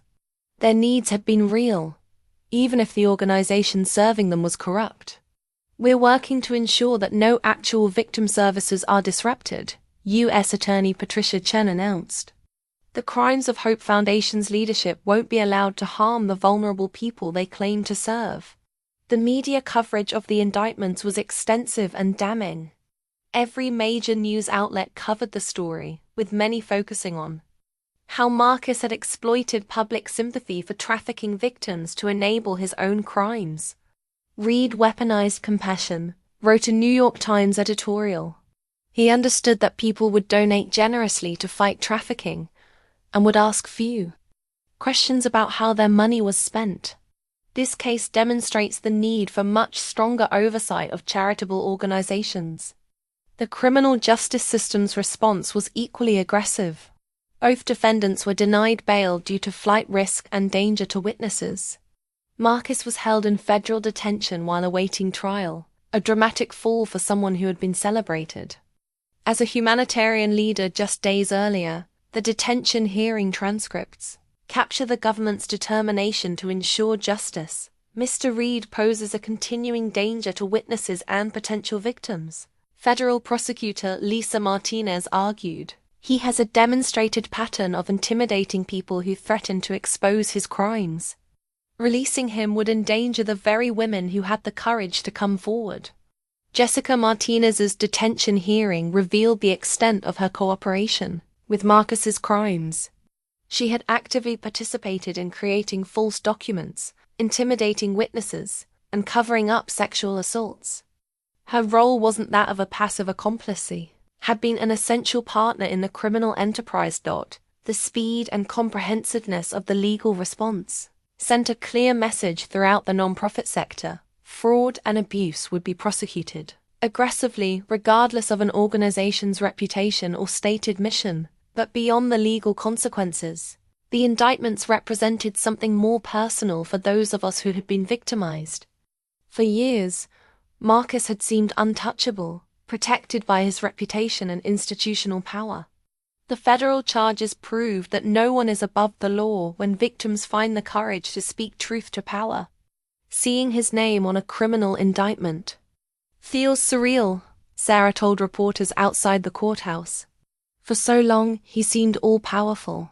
Now he's just another defendant in an orange jumpsuit. The indictment documents would serve as a permanent record of Marcus's crimes and the institutional failures that enabled them. But more importantly, they represented the beginning of justice for everyone he had victimized. The reckoning we had fought for was finally at hand. Marcus Reed's empire of lies and exploitation was crumbling, and there would be no escape from the consequences of his crimes. The federal courthouse was packed on the morning of Marcus Reed's sentencing.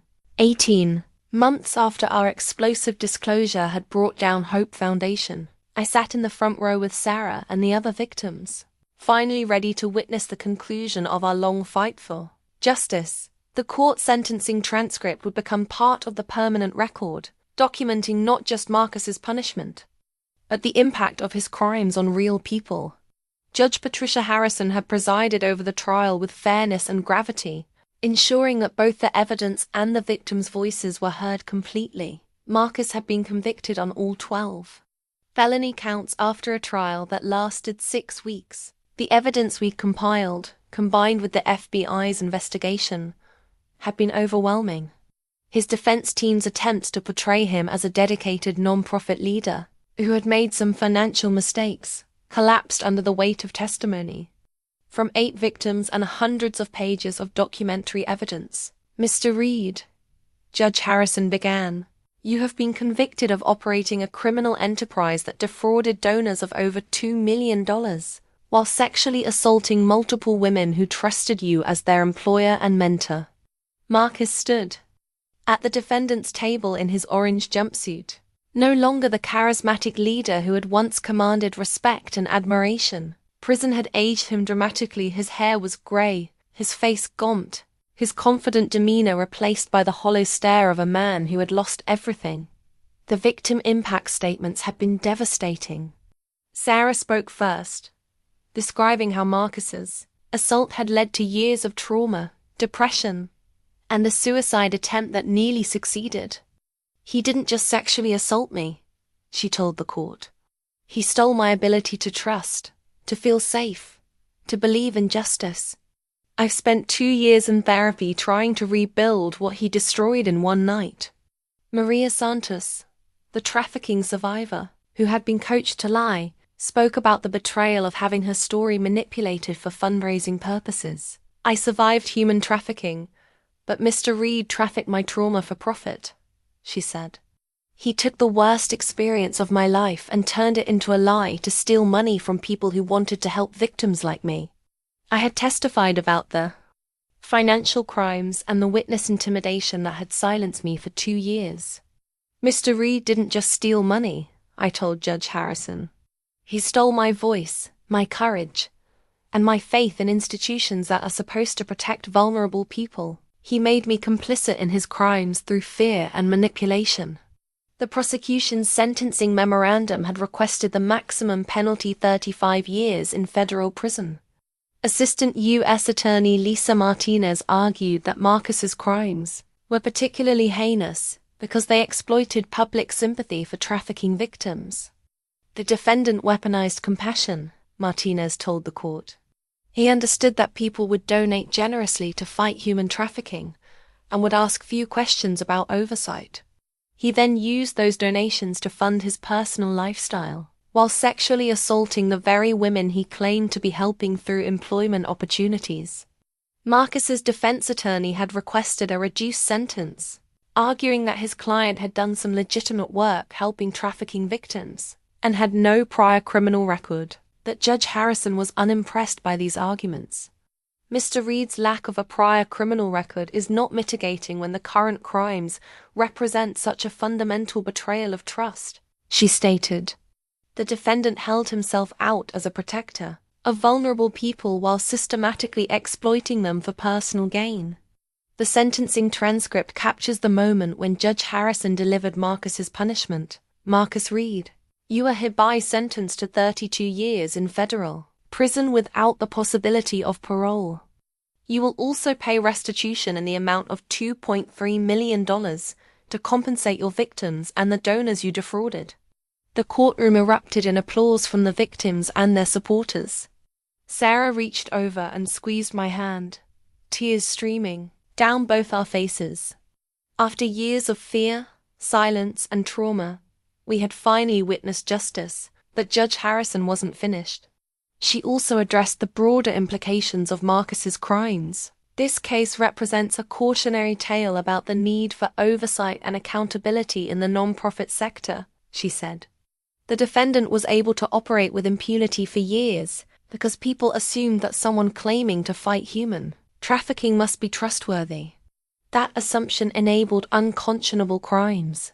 Jessica Martinez had been sentenced 3 months earlier to 12 years in federal prison for her role in the conspiracy. She had attempted to cooperate with prosecutors in exchange for a reduced sentence, but her cooperation was limited because she had been involved in planning and executing the crimes rather than just following orders. The civil litigation had been resolved through a settlement that provided additional compensation to victims. Marcus's seized assets, including his house and investment accounts, were liquidated to fund a victim compensation trust that would provide ongoing support for therapy, career counseling, and other needs. The nonprofit oversight reforms inspired by our case had been enacted at both federal and state levels. New requirements for financial transparency, independent auditing, and whistleblower protection would make it much harder for future predators to operate charitable organizations as personal criminal enterprises.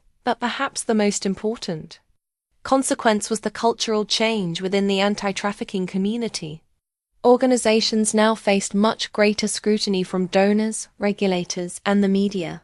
The assumption that good intentions guaranteed good behavior had been permanently shattered. "The Hope Foundation case changed everything," explained Dr. Patricia Williams, who now directed a coalition focused on nonprofit accountability. "Donors ask harder questions, boards exercise more oversight, and employees feel more empowered to report misconduct." As we left the courthouse after Marcus's sentencing, I reflected on the long journey from that first moment I'd overheard him coaching Maria to lie. The price of silence had been enormous for the victims, for the trafficking survivors who had been betrayed, and for my own integrity. But the price of speaking out, had ultimately been worth paying. Marcus would spend the rest of his productive life in federal prison. The money he'd stolen had been recovered and returned to legitimate uses. Most importantly, his victims had reclaimed their voices and their power. The court transcript ends with MSIF, Judge Harrison's final words to Marcus: "Your crimes represent a fundamental betrayal of the public trust." The sentence imposed today reflects society's condemnation of your actions and serves as a warning to others who might consider exploiting charitable organizations for personal gain. Justice had been served, but our real work was just beginning. The healing process would take years, and the fight for systemic reform would continue. That Marcus Reed would never hurt anyone again, and that knowledge made everything we'd endured worthwhile. 3 years after Marcus Reed's sentencing, I stood in the conference room of Voices for Justice, the non-profit organization I'd founded to support whistleblowers and institutional reform. The walls were decorated with thank you letters from people we'd helped, photos from our advocacy campaigns, and a framed copy of the new whistleblower protection law that had been inspired by our case. The organization charter document on my desk represented everything I'd learned from my experience at Hope Foundation. We operated with complete financial transparency, independent board oversight, and a culture that encouraged rather than punished people who reported misconduct. Katherine, the new intake coordinator, is here for her interview, my assistant announced. Emma Chun, the former Hope Foundation employee, who had been one of Marcus's victims, walked into the conference room with the confidence of someone who had transformed her trauma into purpose. She'd spent the past 2 years earning a master's degree in nonprofit management and had applied to join our team. "I want to help other people find their voices," she explained during the interview. "What we went through was terrible, but it taught me that silence protects predators while speaking up protects victims." Emma's journey embodied what I'd learned about healing. Recovery wasn't about forgetting what had happened or pretending the trauma didn't matter. It was about transforming pain into purpose, using our experiences to prevent others from suffering the same harm. Sarah had taken a different path. After Marcus's sentencing, she'd left the non-profit sector entirely and now worked as a software engineer for a tech company.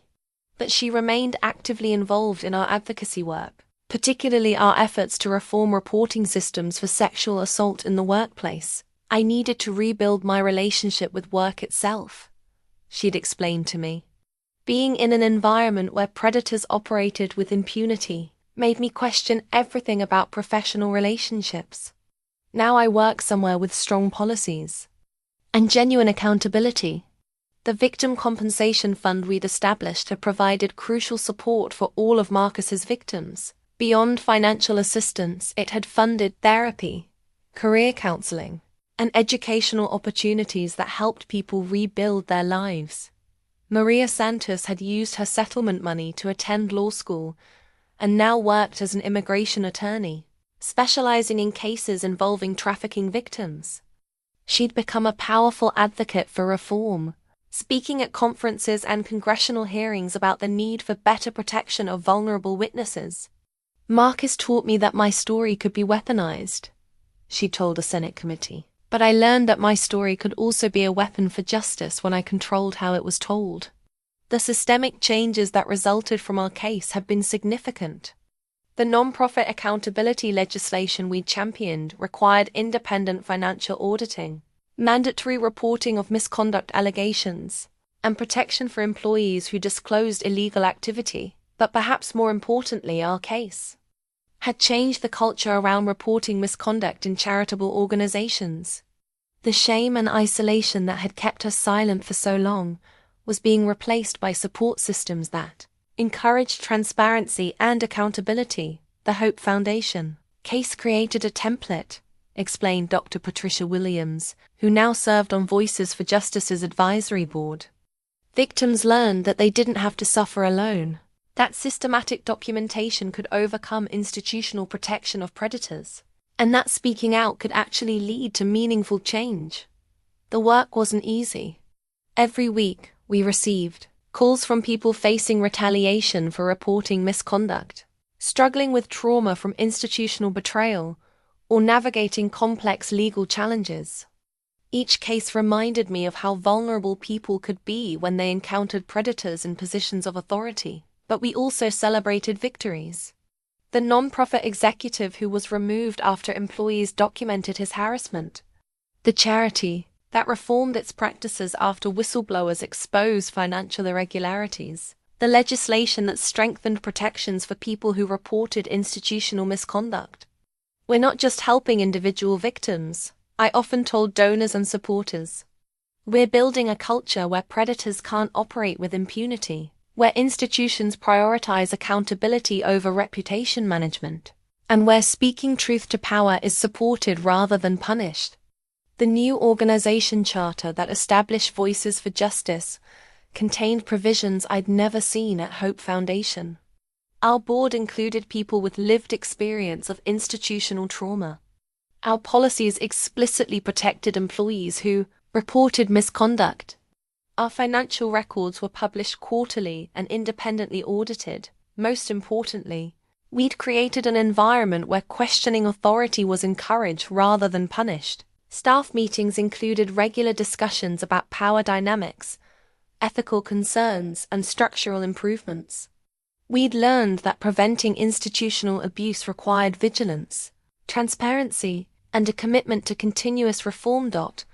My personal healing had been gradual and sometimes painful. Therapy had helped me process the trauma of witnessing Marcus's crimes, and the guilt I felt about staying silent for so long. But the real healing had come through action, using my experience to prevent others from facing similar situations. Recovery isn't about going back to who you were before, my therapist had explained. It's about integrating your experience in a way that allows you to move forward with purpose and wisdom. That wisdom had been hard-earned, but it was now the foundation of everything I did. I understood how institutions protected predators, how fear and isolation silenced victims, and how systematic documentation could overcome even the most sophisticated. Cover-ups. As I prepared for our annual fundraising gala, transparency in our financial practices had actually increased donor confidence. I reflected on the journey from that first moment I'd questioned Marcus's behavior to this moment of building something better. The Hope Foundation case had taught me that corruption thrives in silence, but withers under scrutiny. Predators depend on their victims remaining isolated and ashamed. Institutions protect wrongdoers when the cost of accountability seems higher than the cost of cover-ups. I'd also learned that ordinary people have extraordinary power when they find the courage to speak truth to power. Our small group of victims had brought down a multi-million-dollar criminal enterprise because we'd refused to accept that Marcus was untouchable. If you've ever felt silenced by fear or manipulation, if you've witnessed wrongdoing and been afraid to speak up, if you've been told that your voice doesn't matter, know that it does. The most powerful weapon against corruption isn't money or influence or institutional authority. It's simply refusing to stay quiet when you witness injustice. Sometimes, the greatest act of resistance is telling the truth.